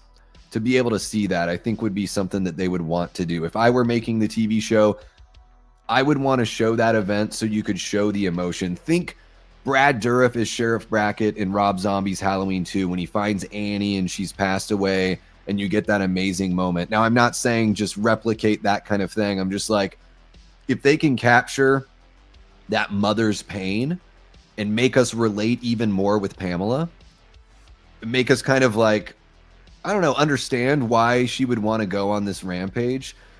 I love understanding villains and knowing why they tick. It's one of my favorite things about Captain Rhodes from Day of the Dead, is that you know exactly what his problem is and what his line of thinking is. There's no question. It doesn't mean you have to agree with him, but you certainly do know where he's coming from. And I think, yeah, with this new TV series, put the audience in Pamela's shoes and let us like witness this horrific event and feel the injustice of nothing being done about it.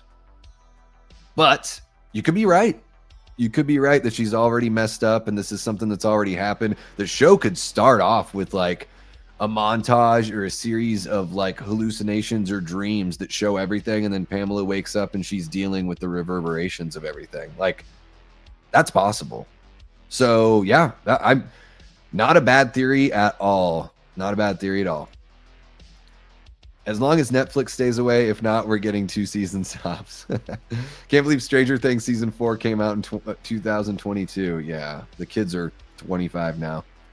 I'm pissed I waited so long for Stranger Things season 5. Yeah, and I don't even care about that show. But it is absurd. I feel for the fans that you guys have to wait that long. Your guess is as good as mine, Antonis, on if it's going to be a story mode or not. Yeah, I don't know. What's happening, Ribat? Great to see ya. Feels like it's been a while. Great to see ya. Great to see ya. Guys, are you ready? Yes. I'm running this monkey farm now, Frankenstein, and I want to know what the fuck you're doing with my time. Yeah, he has some of the best lines in that movie. Yeah, I'm moving more towards the positive, although, you know, we've discussed it for almost you know, about an hour now. But yeah, I do think the short looks to be relatively generic, but it's a 13-minute long short, so whatever. As long as it looks good and it's entertaining and it has some fun kills, I'm cool. I feel like I've aged 20 years waiting for the final season of Stranger Things, and the kids that are the actors, they've aged 20 years as well. When did the first season come out? Was it like 2014 when the first season came out? Is that right? Like 11 years for 5 seasons? It's freaking crazy. I'll skip the game if it's not story. Dead by Daylight clones are boring. Yeah, it'll be cool if it plays like Silent Hill or Resident Evil 4 or something like that. 2016. Okay. Well, still almost 10 years. Pretty much 10 years, right? You know, 9 years, I guess, because if it came out in the fall.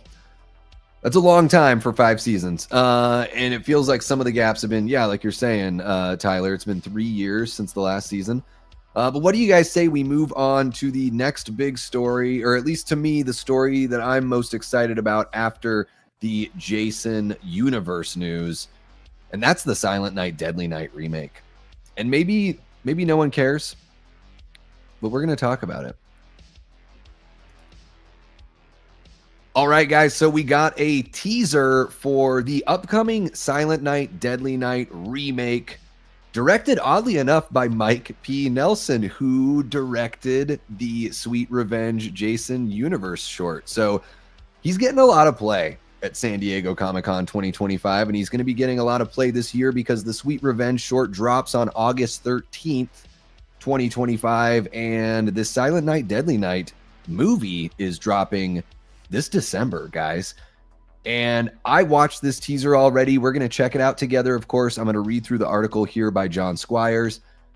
But guys, I just want you to know, maybe you're a first-timer here, or maybe you're a long-timer and you just haven't heard me say it enough. I am a huge Halloween Ends fan.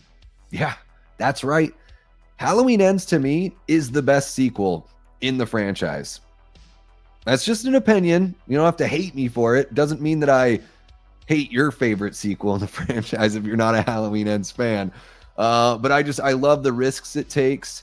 It feels like a John Carpenter movie, and I really enjoy it. And I really enjoy Rowan Campbell. And when he was cast as Billy in Silent Night, Deadly Night, you know, for this remake, I was like, oh my God, this is great casting, because very similar to kind of what, you know, like the Corey vibe that I picked up from Halloween Ends. So, you know, while I don't want Rowan Campbell to be typecast or anything like that, I think he is a great cast for this. And before we get going with the article, I do just want to say this. I met Rowan at H45. He was super sweet, really funny. He had a very big line waiting for him. There's plenty of love for this movie, or, you know, for Halloween Ends within the fandom, regardless of what you hear on the internet. But having said that, Rowan, if you're watching, it was awesome meeting you, bud, and I'm super pumped to check you out in the Silent Night, Deadly Night remake. So let's get into the article here by John Squire. It says Silent Night, Deadly Night / into the teaser for our reboot starring Rowan Campbell. That's right, the Bloody Disgusting crew is working on this one. And check out that image there. Let me give you guys a quick look at the here it is. Just a little bit of a better look, I think, there on that full image. I love that. I wanted to use this image for the thumbnail, actually. It just didn't work out the way I wanted to, but I love that shot. He's got the wild eyes, the blood in the beard, everything like that. I'm digging it. So let's go ahead and get back on over here. Okay, so the article starts off with Cineverse, Bloody Disgusting, and director Mike P. Nelson are bringing Silent Night, Deadly Night back to theaters with a brand new movie, and we surprised San Diego Comic-Con with the teaser trailer during the Bold Voices of Contemporary Horror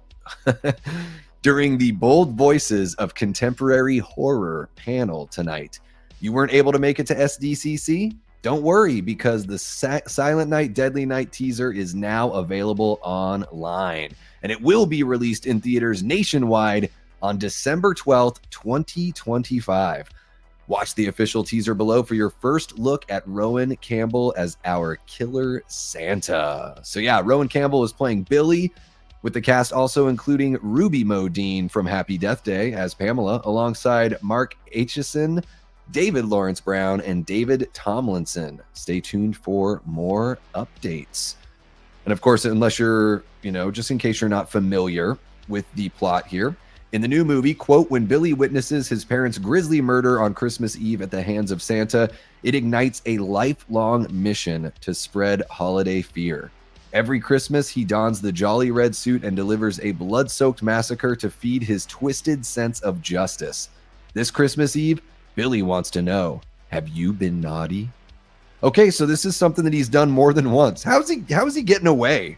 If you dress up as Santa and kill a bunch of people, how do you make it to the next Christmas to be able to do it again? I don't know.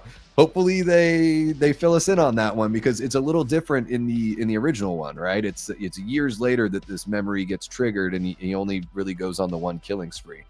So yeah, they get into the history on the original film down below. I'll let you guys check out that part of the article if you'd like to yourself over on Bloody Disgusting. But yeah, this time we've got an unrated version of Silent Night, Deadly Night. December 12th, this one is dropping. Let me pause the music and we'll get into the trailer, guys. I'm excited for this, to check this out with you. Let me know in the chat, have you guys seen this yet? I've watched it. Let's watch it a couple times. We'll at least watch it once and talk over it. How about that? Whoop, there we go.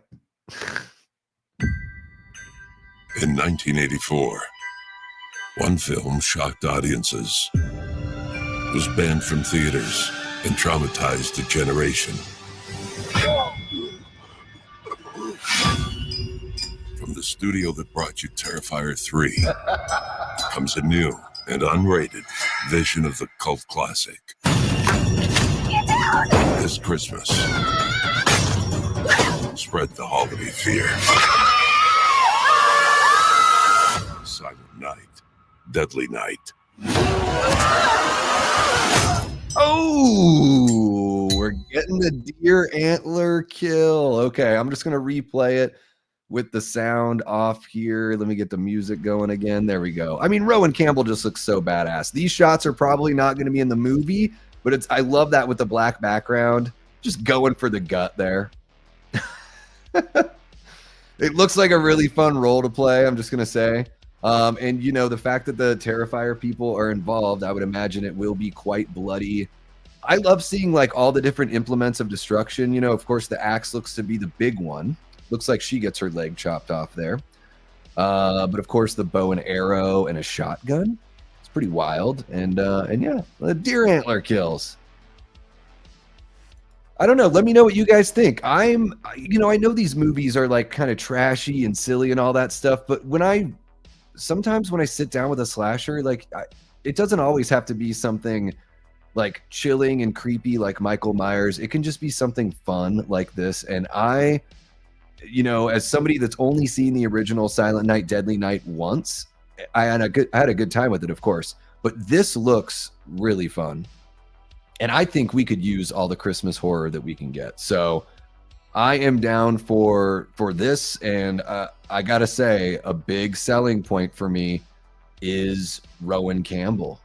I don't know. To me, that's one of the things I'm most excited about with this. I don't know if you announced anybody else. I don't know if I would care as much, but I want to see this guy in more movies because I think he's a great actor, and I think he is perfectly cast for the role here, as somebody that has that look, that vacant look of dealing with trauma. He's got that down. Look at him right there. But yeah, I don't know. Let me know if you're watching along live. Let me know in the chat what you think of the Silent Night, Deadly Night teaser trailer. If you're watching after the fact, jump on into the comments below and give me your thoughts. Make sure to hit that like button, subscribe if you haven't already, and share the channel with someone who you think would dig this kind of content. All right, guys, I'm going to jump on over and see what you're saying about this. Let me scroll on up.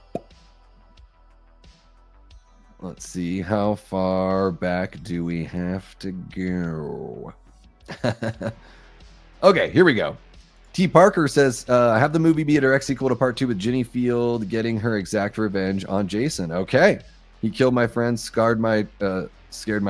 Well, we killed Muffin's dead. Yeah. Yeah. Because Muffin's only alive in the dream sequence. So Muffin dead. Mama Boy dies tonight. Oh my God. I will say this. Amy Steele could definitely still rock the Ginny character. You know, if you wanted to do a legacy sequel to part 2, for sure. It's been 84 years since they started Stranger Things. It's true. Yeah. The kids have AARP cards from Stranger Things. I've never seen Stranger Things for years. I've referred to the girl as 7 instead of 11. Well, it's, yeah, 7 of 9 from Star Trek, but also in Seinfeld, George wants to name a kid 7. What's happening, Billy Judd? Welcome on in. Guys, if you're just joining us in the stream, make sure to hit that like button, subscribe, all that fun stuff. Share the channel. The community is growing, and it's growing at awesome numbers because of you guys. So thank you so much, and keep up the good work. Brett says Rowan Campbell is a perfect casting choice for Silent Night, Deadly Night. I completely agree. Thank you, Erica. Rowan Campbell will be great as Billy. Yes. Yes. I watched the Friday the 13th teaser and was lukewarm. Afterwards, saw the Silent Night, Deadly Night and was super excited. See? Maybe there's something about like when we feel more attached to some of these franchises, it's tougher to not be let down. And then when there's something like Silent Night, Deadly Night, where you're like, I've heard of that franchise. They've already tried to reboot it, I think twice. Let me know in the chat, guys. Wasn't there an actual Silent Night, Deadly Night remake? And then didn't they try to remake it again and just call it Silent Night? I think so. But yeah, this looks really fun. And I'm not saying that I want the gore to be at the level of Terrifier. I don't think you have to go quite there. I think we can go kind of between what we're used to, you know, in this modern age, in between that and Terrifier. I don't want to see like crazy amounts of silly gore, but you know, again, to bring up, I Know What You Did Last Summer 2025, it felt like all the kills were pretty much stuck in the 90s, unfortunately. Especially because the press was saying, and the director was saying that this is the most brutal version of The Fisherman. I didn't really see it, unfortunately. Like, you know, spoiler for I Know What You Did Last Summer 2025, but one of the characters gets, like, just strangled with a rope. Like, okay. You know, not every kill needs to be the most brutal thing ever, but the fisherman is strangling someone with a rope? Boring. That's all I gotta say. As long as he's not getting a lot of Coldplay, baby. The friggin' Coldplay thing just won't die, will it? Love Rowan Campbell. Great choice. Absolutely. I'm all about Rowan becoming a Scream King. Man, he is on his fucking way. And well-deserved, I would say. I think he's a hell of an actor. And I think even if you're not a Halloween Ends fan, his performance is so good. You know, you can not like the story all you want and still enjoy the performances. And I think that movie has great performances. Even the, you know, and there's stuff in the movie that doesn't work for me, you know, perfectly either, but I do love it. Ends is my third favorite after the original and RZH2. So Ends would also be a favorite sequel in the original timeline. Yeah, Daz, I think we might have talked about this the other night on my epic stream, but I'm a huge Rob Zombie Halloween 2 fan. It's maybe like 5th or 6th in my ranking, I would say, but I really love that movie for the chances it takes. Love it. Rowan Campbell is the best part of the monkey. There you go. I liked Theo James's voice in the voiceover. That was my favorite. His American accent's beautiful. But Rowan Campbell's, he was funny. He's hardly in it, you know, and he's got that hilarious wig. But he's very charming for what he's given. Let's see here. Halloween Ends fans assemble. Silent Night, Deadly Night 2025 was made specifically for us. And I think it'll be different enough, you know. Of course, the trauma is going to be there, but this is just going to be a more out and out, you know, carnage candy gore fest, and I'm all for that when it comes to a movie like Silent Night, Deadly Night. Yeah, for sure. I think he's got more to offer. Rhett, he was kind of a protagonist in Ends until you know what happened. Yeah. Yeah, he definitely gets pushed into it. When it comes to Ends, that's why they make chocolate and vanilla. I like Halloween Resurrection, so who am I to judge? Yeah, I mean, like what you like. This is what I always say, guys. Like what you like. Don't really give a shit if someone disagrees with you, whether or not they have a microphone, or if it's someone in the chat, or if it's just like one of your buddies giving you a hard time. My buddy Cecil from the Horror Show channel, he's one of my best buds, always gives me shit about Michael Myers. It's not that he doesn't like Halloween. He does. He just knows that Halloween is my favorite, where he's like a Freddy and Chucky kind of guy. So he, you know, he gives me shit, busts my balls, calling Michael the walking wall and all that stuff. You know, you just gotta, that's just how it is, you know? It's good that we like different stuff. Absolutely, yeah, he did. Will Linnea Quigley be in the film? I don't know about that, Billy. I haven't, let me check the IMDb. Because I really don't know if she's going to appear. I mean, it definitely looks like it's a younger woman that's getting, you know, killed by the antlers there. But I know what you're talking about. That's a very memorable kill from that original film. But let me see here. I don't see her listed on the IMDb. So if she's in it, they, you know, maybe they just haven't listed her yet. Hopefully they try to get, and I don't know every single actor's name, but hopefully there are, you know, a cameo from, you know, one of the original cast members. I think that would be great. I always like seeing that kind of stuff. Even, you know, playing a different character, all that kind of jazz. Yeah, he runs off to the North Pole. He gets away because it's a Christmas miracle. DJ Plays Favorites is in the house. What's happening, DJ Plays? Hope you're doing well. Yeah, Corey was the protagonist until he went after Lori. F them band kids. There you go. I avoid trailers mostly, or I try to. I know. I've just gotten sucked into doing the news on this stuff, and then with the Horror Show channel, we watch trailers over there. So I tried to quit, Jamie. I really did. Yeah, I only watch trailers if I need convincing or it's a big horror property. I purposely show up to the movie theater like 30 minutes late because AMC, at least they let you know on the app. They're like, hey, the movie isn't going to start till 25 to 30 minutes after the movie time. Holy cow, guys, we have 35 people in here watching. Thank you so much for tuning in. We just watched the trailer and read the Bloody Disgusting article regarding the Silent Night, Deadly Night remake with Rowan Campbell, of which Bloody Disgusting is taking part in. And if you guys are just tuning in and you want to chime in, let us know in the live chat. And make sure to hit that like button while you're hanging out with us. Let me jump up here. Can't wait to watch Silent Night. Looks fun. Yeah. Rowan is going to kill this role and hopefully a little more PC than the first one. I think it'll be less PC than the first. I don't know. They do show that kid screaming. We might get a little implied, you know, youthful slayings. I always like Silent Night, Deadly Night, and I consider it more of a thriller than horror. I'll give the remake a shot. Yeah, I mean, once it makes that decision to go horror, I think it does move into that realm. But yeah, there is, especially at the end, there's like that whole kind of standoff and everything. Yeah. Thank you for the reminder, Erica. I would love to see her return. Yeah, that'd be great.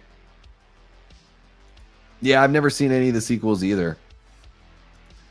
Silent Night, Deadly Night, Christmas Evil, and Scrooged are my favorite Christmas films. Man, Christmas Evil that's another Christmas trauma movie in a little bit of a different way. Yeah, Scrooged is my favorite for sure. Haven't seen it, but I'm going to watch it because I want to see the remake and then compare. There you go. You're going to need the Wishmaster in order for that to happen. Oh, to get Linnea. Yeah.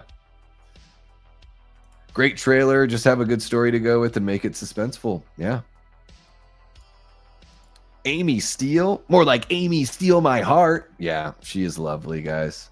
Did you guys see you guys saw the pictures from Mad Monster a couple weeks ago? If you're not, follow me on Instagram and check them out. I was able to meet a whole bunch of people, or a whole bunch of Friday the 13th alumni, and got my mask signed by a whole bunch of them, including Kane Hodder and Amy Steele, Adrian King, Ken Kersinger, Vincent DeSanti, and Ron Sloan. I still need to see April Fool's Day, Daz. I still need to see that one. We got Joel from Dark Room Reviews in the house, one of our great channel members. What's happening, Joel? So good to see you. Yeah, so they did a remake that was called Silent Night, Deadly Night, though, right? And then they did Silent Night, or is this? Am I just confused? Okay, maybe I'm just confused. Have you done a review of the trailer of Five Nights at Freddy's? I haven't. Do you guys want to take a look at that? I do have that pulled up. We can watch that trailer for Five Nights at Freddy's 2. There you go. We got Dark Room Reviews link in the chat. Check him out. Check him out. Yeah, Muffin's dead for sure. One of the Silent Nights apparently was radically different, kind of like how Black Christmas 2019 is basically a name only. Yeah, is it the part 5, the one with Mickey Rooney in it? I love ends. Just wish Corey's body was gone at the end, mirroring the original. It was. Wasn't it? Wasn't it gone? T. Parker, was his body there? If not, then maybe I'm thinking the same thing that you're thinking, Manny, where I just wish that that's what they did. Yeah. Yeah, that would have been good. Let's see here. Ty Lee has entered the chat. Horror is such a great place now. Has been for years, but it feels like its renaissance has just started. I think the movies this year have been really good so far. Other than I Know What You Did Last Summer, I've enjoyed all of the horror flicks that I've seen. The Ritual was really, really bad. But yeah, you know, it has been a good year. I haven't seen every single horror that's come out, but I am thinking about seeing that. Is it House on Eden? Have you guys heard about this House on Eden? The YouTuber Call Me Chris directed it and wrote it, and she stars in it. It's a found footage movie, but it's only an hour and 17 minutes, and it's playing at the local theater. So I've got a ticket to go see it tomorrow. I'm going to go watch Fantastic Four for a second time. I'm going to see it in 3D IMAX, and then I'm going to watch House on Eden after, depending on how I feel. But I'm very much looking forward to Weapons, The Black Phone 2. What else am I missing? I know there's other stuff coming out. It's just tough to think. There you go, Erica. Chills and Thrills for December. You have to do it in the first Saturday of December, though, Brett, because this movie comes out on the 12th. So you have to make sure that Silent Night, Deadly Night's the first one. So write it down in your schedule. Okay, I'm going to jump up here. Just remember, Santa's watching. To be fair, Davey, a lot of what you show is teasers, but not always full trailers. Well, so far, yeah, it's just been 2 teasers for sure. Filmed earlier this year. Yeah. I mean, I think they announced it at the end, like last December, they announced it. So, yeah. We got Avery in the chat. Welcome back in, Avery. Good to see you. Says it's interesting how they talk about this in the teaser. I believe they mention unrated as a descriptor. I know it's a trailer, but nothing about it looks like it'll be all that controversial. Well, they probably don't want to make the trailer red band because I would imagine they want to be able to show it on YouTube and not get into trouble, because certain things, when you show them on YouTube, YouTube will age restrict them. And so I'm guessing that everything here in this trailer is not age restricted, because you don't see anything, you know, any gore. They do a really good job with that. But yeah, I would imagine we're going to see that leg getting cut off from that one shot. And that woman that's on the motorcycle or whatever, we might see a nice, you know, clean decapitation there. Who knows what's going to happen to that kid? They might really, really go for it. Who knows? Have you ever watched the movie Slaughter High? It has ties with April Fool's Day. I have not. No, I still need to watch April Fool's Day. Yeah, Fantastic Four was fun. If you guys haven't checked out my review, I know this is mostly a horror channel, but I do a non-spoiler review of Fantastic Four, and then I have a spoiler section at the end of the review. So I give a very clear warning and you can hop out of there before the spoilers kick in if you haven't seen it. If someone's playing Ned in Crystal Lake, then they better omit the racist scene where he dresses as a Native American. Well, I don't think that's racist, but yeah, I mean, it's racially insensitive. It's, you know, he's kind of just having a laugh. I don't think it's, you know, the worst thing in the world, but I hear you. I don't think Ned's going to be in there, though. I don't know. You know, Ned might be in like a second season kind of thing. I heard House on Eden isn't very good. Just one opinion. Yeah, I've heard both. Ken from Sledgehammer really liked it. And then, yeah, you're saying Jason from Sinister didn't like it. Yeah. Ooh, Together. Yeah, I really want to see Together for sure. I'll spoil it, Davey. Silent Night, Deadly Night will be the first Saturday in December for Chills and Thrills. There you go, Erica. If you can hold off that long, you know. Yeah, did everyone hit the like button? Come on, y'all. Okay, guys, you want to move on to the next story here? What else do we have for you? Oh, this is a fun one for the physical media collectors. Yes. You guys pumped on this one? I know we got a huge contingent of Return of the Living Dead fans. Just need to wet my whistle there. All right, guys, so the physical media news keeps on flowing down the pike with Arrow Video upgrading the Return of the Living Dead to 4K and Blu-ray. All right, so I mean, a Blu-ray already exists, but I'm guessing that they're going to have that. It's going to be a 4K transfer onto the Blu-ray, so not so bad. We've got a really cool shot there. Let me show that off to you guys there really quick. Brains. I don't know, is there a zombie that looks exactly like that in the movie? I'm not sure about that. But let's check out this article. This is from John Squires. It says, in the wake of Scream Factory's 4K Steelbook, Dan O'Bannon's horror comedy classic, The Return of the Living Dead, shambles back to life with a new release from Arrow Video. Arrow Video brings the 1985 horror movie The Return of the Living Dead to limited edition 4K Ultra HD and limited edition Blu-ray in the United Kingdom on October 13th, 2025. The 4K Ultra HD limited edition contents include a reversible sleeve featuring original and newly commissioned artwork by Orlando Arocena, a perfect bound collector's booklet featuring new writing on the film by Gary Smart and a preview of the forthcoming sequel comic, Revenge of the Living Dead, and also a double-sided fold-out poster featuring original and newly commissioned artwork by the aforementioned Orlando Arocena, and the full lineup of special features. Holy cow, guys. I'm going to need to take a breath for this one.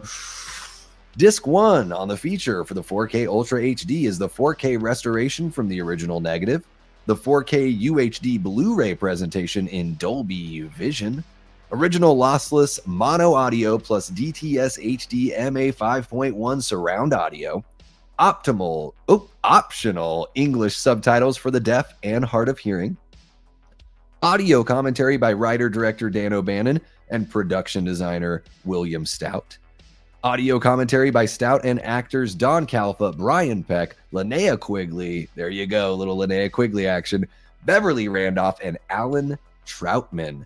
Audio commentary by actors Tom Matthews and John Philbin and makeup effects artist Tony Gardner. Audio commentary by fans and filmmakers Gary Smart and Chris Griffiths. The origins of the Living Dead, an archive interview with author John Russo. The effects of the Living Dead, an archive featurette on the special features. Party Time, the music of the Return of the Living Dead, a featurette on the film's soundtrack. Horror's Hallowed Grounds, an archive tour of the locations by Sean Clark, the amazing Sean Clark. The Dead Have Risen, an archive featurette with Calfa, Peck, Quigley, Randolph, Troutman, Clu Gulager, and James Karen. Guys, I am such a big Clu Gulager fan. Not even joking. Designing of the Dead, an archive featurette with O'Bannon and Stout. The Decade of Darkness, an archive featurette about 1980s horror classics. Deleted scenes from a VHS work print. Theatrical trailers and TV spots. And on disc 2, more brains. There's a limited edition exclusive Blu-ray. High definition 1080p Blu-ray presentation of the 2017 feature-length documentary about the making of the film, featuring extensive interviews with cast and crew. a conversation with Dan O'Bannon, the final interview, deleted scenes from the documentary, Return of the Living Dead in 3 minutes, that sounds like a blast, resurrected settings, the filming locations today. And that is a friggin' lungful and mouthful that I just spat out at you. So I'm going to let you guys read the rest of the article here that basically just summarizes the film and talks about a little bit of the history with how it's a spinoff from George A. Romero's film. But there you guys go. Let's take a look at this image here. So yeah, guys, it's a UK edition. So, you know, for us out here in the States, you're going to really have to jump on that one. Might cost a pretty penny. But that's what you can get in this limited edition 4K release. And then a great shot there just of the, you know, the new artwork by Orlando Arocena. I'm surprised I remembered that just because I've only seen the name twice. But there you go. Some really cool artwork there. And guys, you know, I don't always cover, you know, I feel like I say this every time and I keep on covering physical media news. I don't always cover physical media news here on the channel, but there are certain franchises that I'm really into. I love the zombie subgenre and everything like that. And I know Return of the Living Dead is, especially the first film, is just such a fan favorite in the horror community. So whenever something pops off like this, I, you know, just feel like I'd be doing a disservice to you guys not to talk about it and let y'all know that you can get this fantastic new edition being released October 13th this year in the UK. And then it's getting my gears going about, you know, because we just watched the Silent Night, Deadly Night remake teaser, and we were promised a Return of the Living Dead film this December too, right? Remember that teaser trailer we got last December? I'm curious to know when we're going to see some new news about this legacy sequel to Return of the Living Dead, which I believe is called Return of the Living Dead, even though it's a sequel. I guess they're borrowing from I Know What You Did Last Summer, who borrowed from Halloween 2018. But whatever, guys, let me know your thoughts on the 4K announcement here on this UK release of Return of the Living Dead. Let me know in the chat what you're thinking, and if you're watching after the fact, jump on into the comments. Let me know your thoughts on this one. Is this something that you're going to be picking up as soon as possible? Let me know, and make sure to hit that like button, subscribe if you haven't already, and share the channel with someone who you think would dig this kind of content, because we're going to be covering horror, movie, and TV news, sometimes even comic books and apparel and all that stuff, because we're huge nerds here. We're going to be covering this stuff all the time, so make sure you're subscribed and you got that notification bell hit, because you don't want to miss a thing. Okay, guys, what do you got for me, other than Aaron Click saying copyright Aerosmith?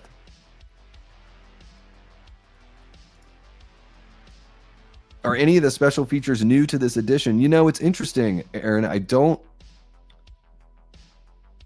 know, because they're not really saying. Usually they would say that right here, right? Audio commentary, like on the Night of the Living Dead, the Tom Savini Night of the Living Dead, they do say that, where it's like new commentary. So yeah, I don't know. This might just be like an artwork thing and just a packaging thing, and maybe. Yeah, that's a good question. See, because I'm not the hugest, you know, physical media guy. Like, I love physical media. I can't afford to get every piece of physical media that I would like. Feel free to mail me stuff. So yeah, so comparatively, I don't know. I would imagine if you check out Planet CHH, Christian probably has a breakdown on that, or like Ken from Mid-Level Media, whichever one you prefer. Lene quickly probably wore out a lot of VHS tapes with a specific scene from Return of the Living Dead. If you're catching my drift there, Antonis. Glad for people who care about 4K, but I never need to upgrade blue. The extras mostly look the same. There you go. 4K dancing though, exactly. Yep. It's Arrow, so I'm guessing yes, that it's the new features. Yeah, it's odd that they don't say that, Jamie. I you know, you'd think that they would, but that doesn't mean that they're not. I wonder if this release edits out Brian Peck from the extras. Yeah, they should. I don't know about anything in the with the the requel or reboot. I don't know anything other than Tarman's coming back, but I don't even know if it's Alan Troutman playing him. I'm guessing not because it's been 40 years. Don't wanna miss a thing. If it's a UK release, I'll probably pass. I don't usually get imports. Nothing wrong with them. Just something I don't usually bother with. Yeah, for the hardcore physical media collector. Let's see what else we've got here. We've got some, I can kind of cruise through the quick little news bits, but guys, I've been going on for, almost 2 hours. Really, I wanted to focus on Jason Universe, Silent Night, Deadly Night for sure. But let's see what else we've got for you. This is a cool little bit. There was somebody in the chat the other night that was asking about this.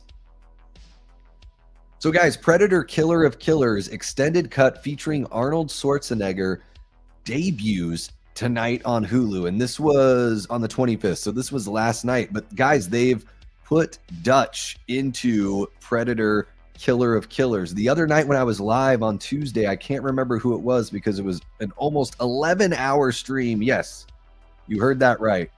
I got problems, people. Somebody was asking, like, do you think Dutch is going to come back into Predator? And then, wow, 2 or 3 days later, here we go. We get this news. So Megan Navarro from Bloody Disgusting published this article yesterday on Friday, July 25th. We got a nice shot there of the Predator. Sorry, guys, I need some water.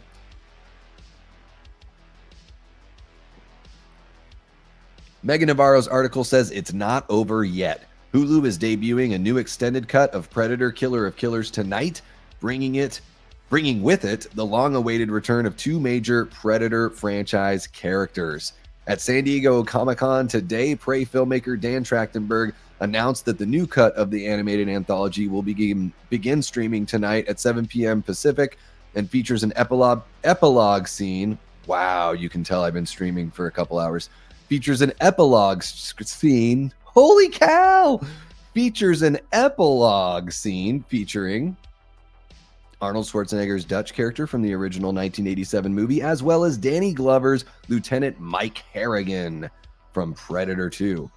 The anthology, initially released on June 6th, features a triptych depicting 3 of the fiercest warriors in human history: a Viking raider guiding her son on a bloody quest for revenge, a ninja in feudal Japan who turns against his samurai brother in a brutal battle for succession, and a World War II pilot who takes to the sky to investigate an otherworldly threat to the Allied cause. So yeah, more of the article here is stuff we've already covered on the channel as far as Predator Killer of Killers goes, but man, Dutch is back and Danny Glover's Lieutenant Mike Harrigan. That's very exciting news for Predator fans out there, because that means that moving forward with this animated part of the universe that they're creating, that you're going to be able to see these characters that we know and love. I mean, they could even get, I don't know if Dutch, I haven't seen this version yet, so I don't know did they get Arnold to come back and actually voice him, or do we just see him frozen, in cryogenic freezing or something like that, or stasis? I don't know. But if you're watching live, guys, let me know what you think about this news, bringing back Dutch and bringing back Mike Harrigan from Predator and Predator 2. And if you're watching after the fact, jump on in the comments, let me know your thoughts. Hit that like button, subscribe if you haven't already, and share the channel with someone who you think would dig this kind of content. What do we got from you guys here? Have a good one, Avery. Take care. Brett, have a good night, brother. I thought Christian might have said no new extras, but I'm not sure. Maybe, guys. Maybe it's just about that artwork and just having, people like having those big fat boxes, If the killer of killer bleeds, we can kill it, and then we can become the killer of the killers. I've seen a few Predator movies, only Predator, Predator 2, and Predators and the Predator. I think that's most of them. Well, there you go. Not returning because he died, yeah. I saw Predator 1 and 2 in the theater. I don't think I've seen any Predator movies in the theater. Well, we got the Oct showing up saying 97 days until Halloween. Hell yeah. Almost just 3 months away, guys. Only seen the first 2 Predators. Amber Mid Thunder did tempt me, though. I've heard Prey is really good. Yes, I saw yours before I saw Brett's. My bad. Hoping Anna will return because she only appeared in Predator 2 as a cameo. I'm not sure. Not sure on that one. And what else do we got for you? Guys, that I might actually be... I mean, we have a couple things about Strangers Chapter 2. Sometimes I put some of these things on the back burner, sort of like, let's see how the stream goes and see if I really am in the mood to cover it.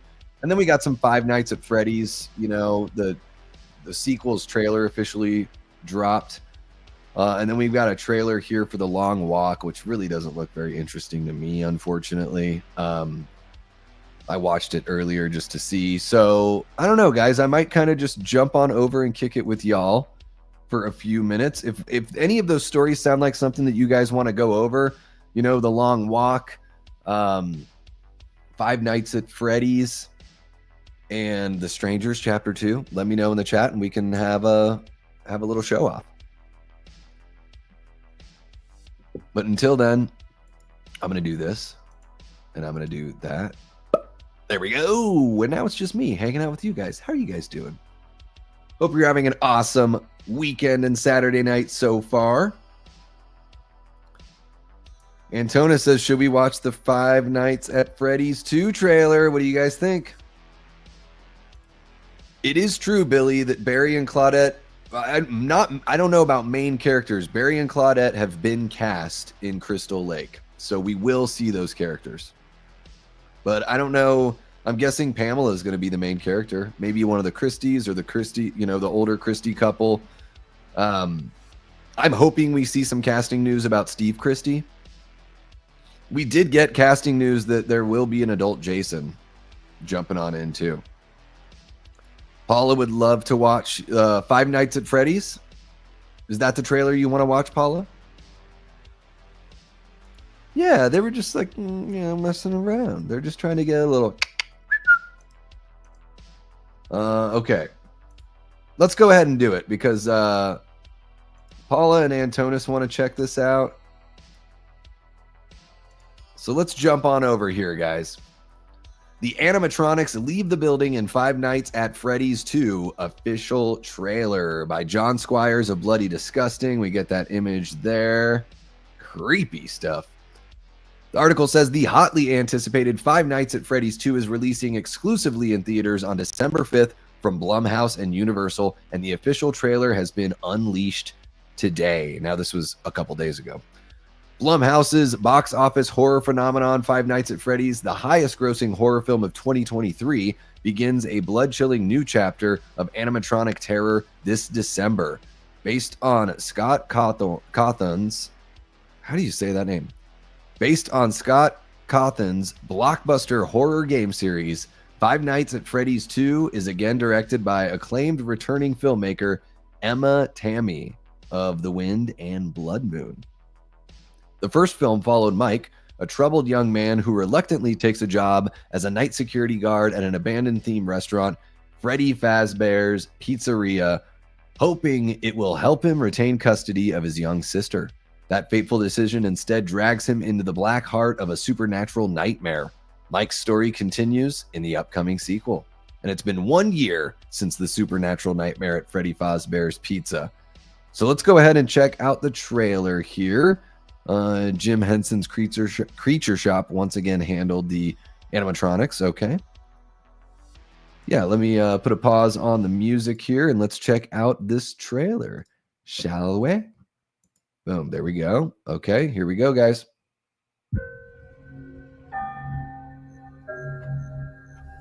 Freddy Fazbear's Pizza. Definitely not the Freddy's I remember. You're thinking of the franchise location. This is the original. Nobody's been here for decades. Some little girl got murdered here. Do you guys hear that? Hear what?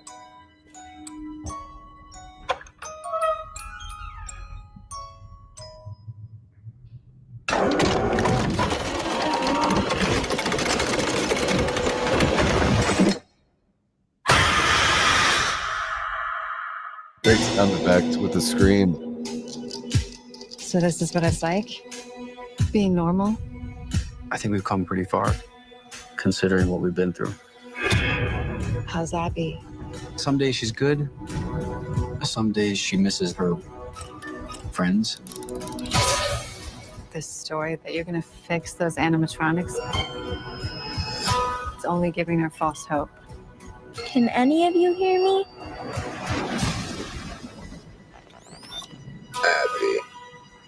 Abby, help us. Come find us. I will show you the way.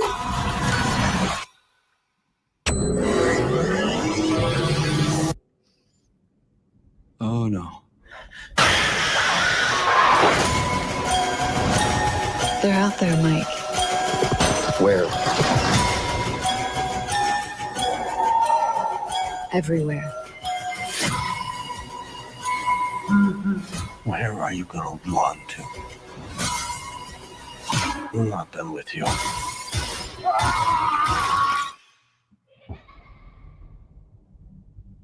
That line, the "we're not done with you," that sounded like Skeet. That sounded like Skeet There's no Ulrich. way that'll work.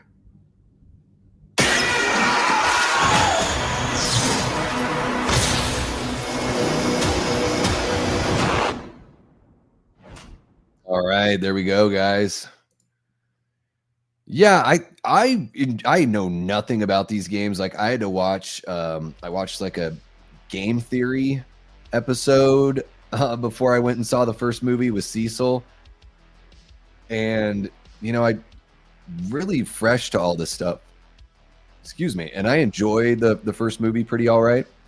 This looks like it's going to be a little more serious, like a little, you know, more violent than the first film for sure. And anybody else pick up on that? There's that one line in the trailer and it sounded like Skeet Ulrich that was saying it.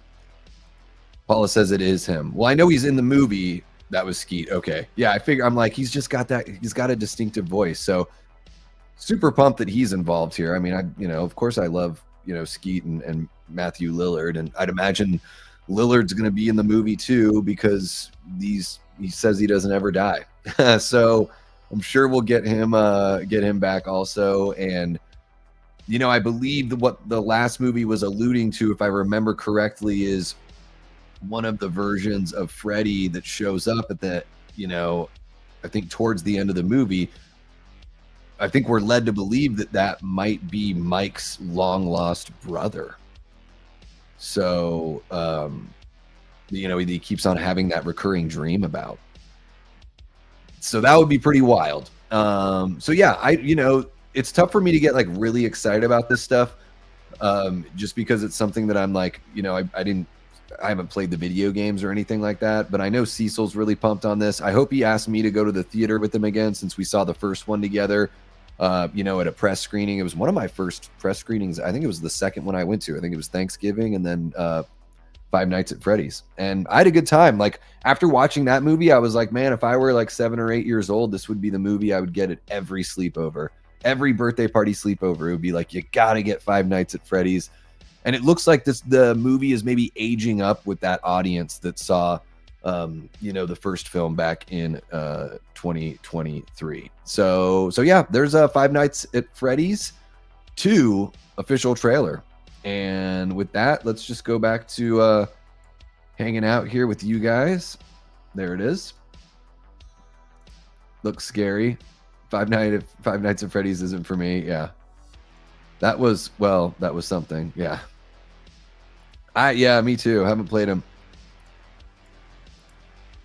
Yeah, I mean, it's cool that they're, for kids, that they've got gateway horror that seems like it really is kind of pushing it for kids. Now, as an adult that didn't play the video games, it's not something that scares me. It's just more about, I want to go in and see if I'm entertained by the experience of watching the movie. And it does seem like they're trying to get a little scarier here with this one.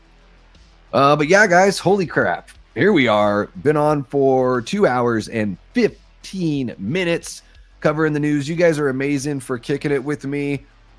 I am probably going to give my voice a little bit of a rest here and have a little dinner and then jump right back in and shoot a video about the slasher trash documentary. Just in case you're wondering what I'm talking about, if you're just joining, there's a link pinned in the chat. There's also the link in the description. But the creator VC folks that did In Search of Darkness are doing a new documentary called Slasher Trash about the trashy slashers of the late 70s and 80s. And I am fortunate enough to be an affiliate.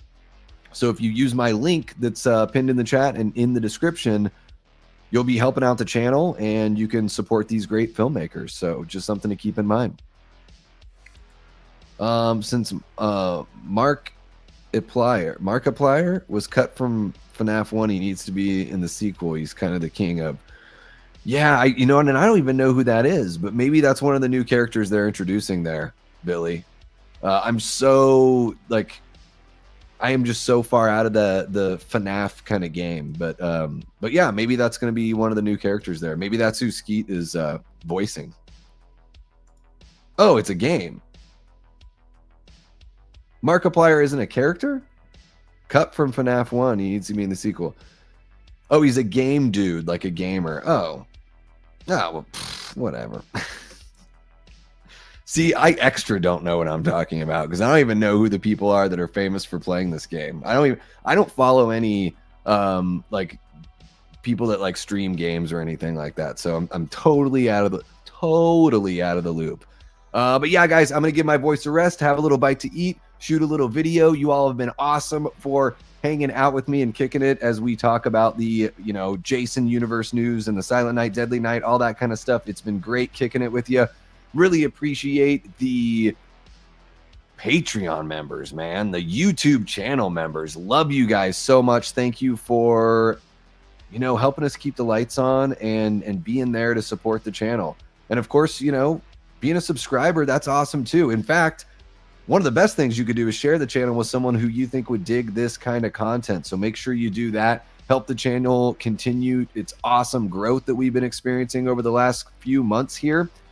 And a big shout out to all the Death Squad mods for keeping everything clean in the chat. You guys are awesome. That's going to be it for me this evening. I will be back on, at least Wednesday for Late Night with the Davey Before Dark. We're going to have M from Horror Her on the channel. So that will be, I believe, 3 p.m. Eastern. So keep an eye out for that thumbnail and stream to drop. And then, hey, you know what? Between now and then, you might see me hop in another live. So make sure you're subscribed and you have that notification bell hit so you don't miss a damn thing. And with that said, guys, you guys know how this all rolls out, right? Until next time, I've been and will continue being Davey Deathray. Take care.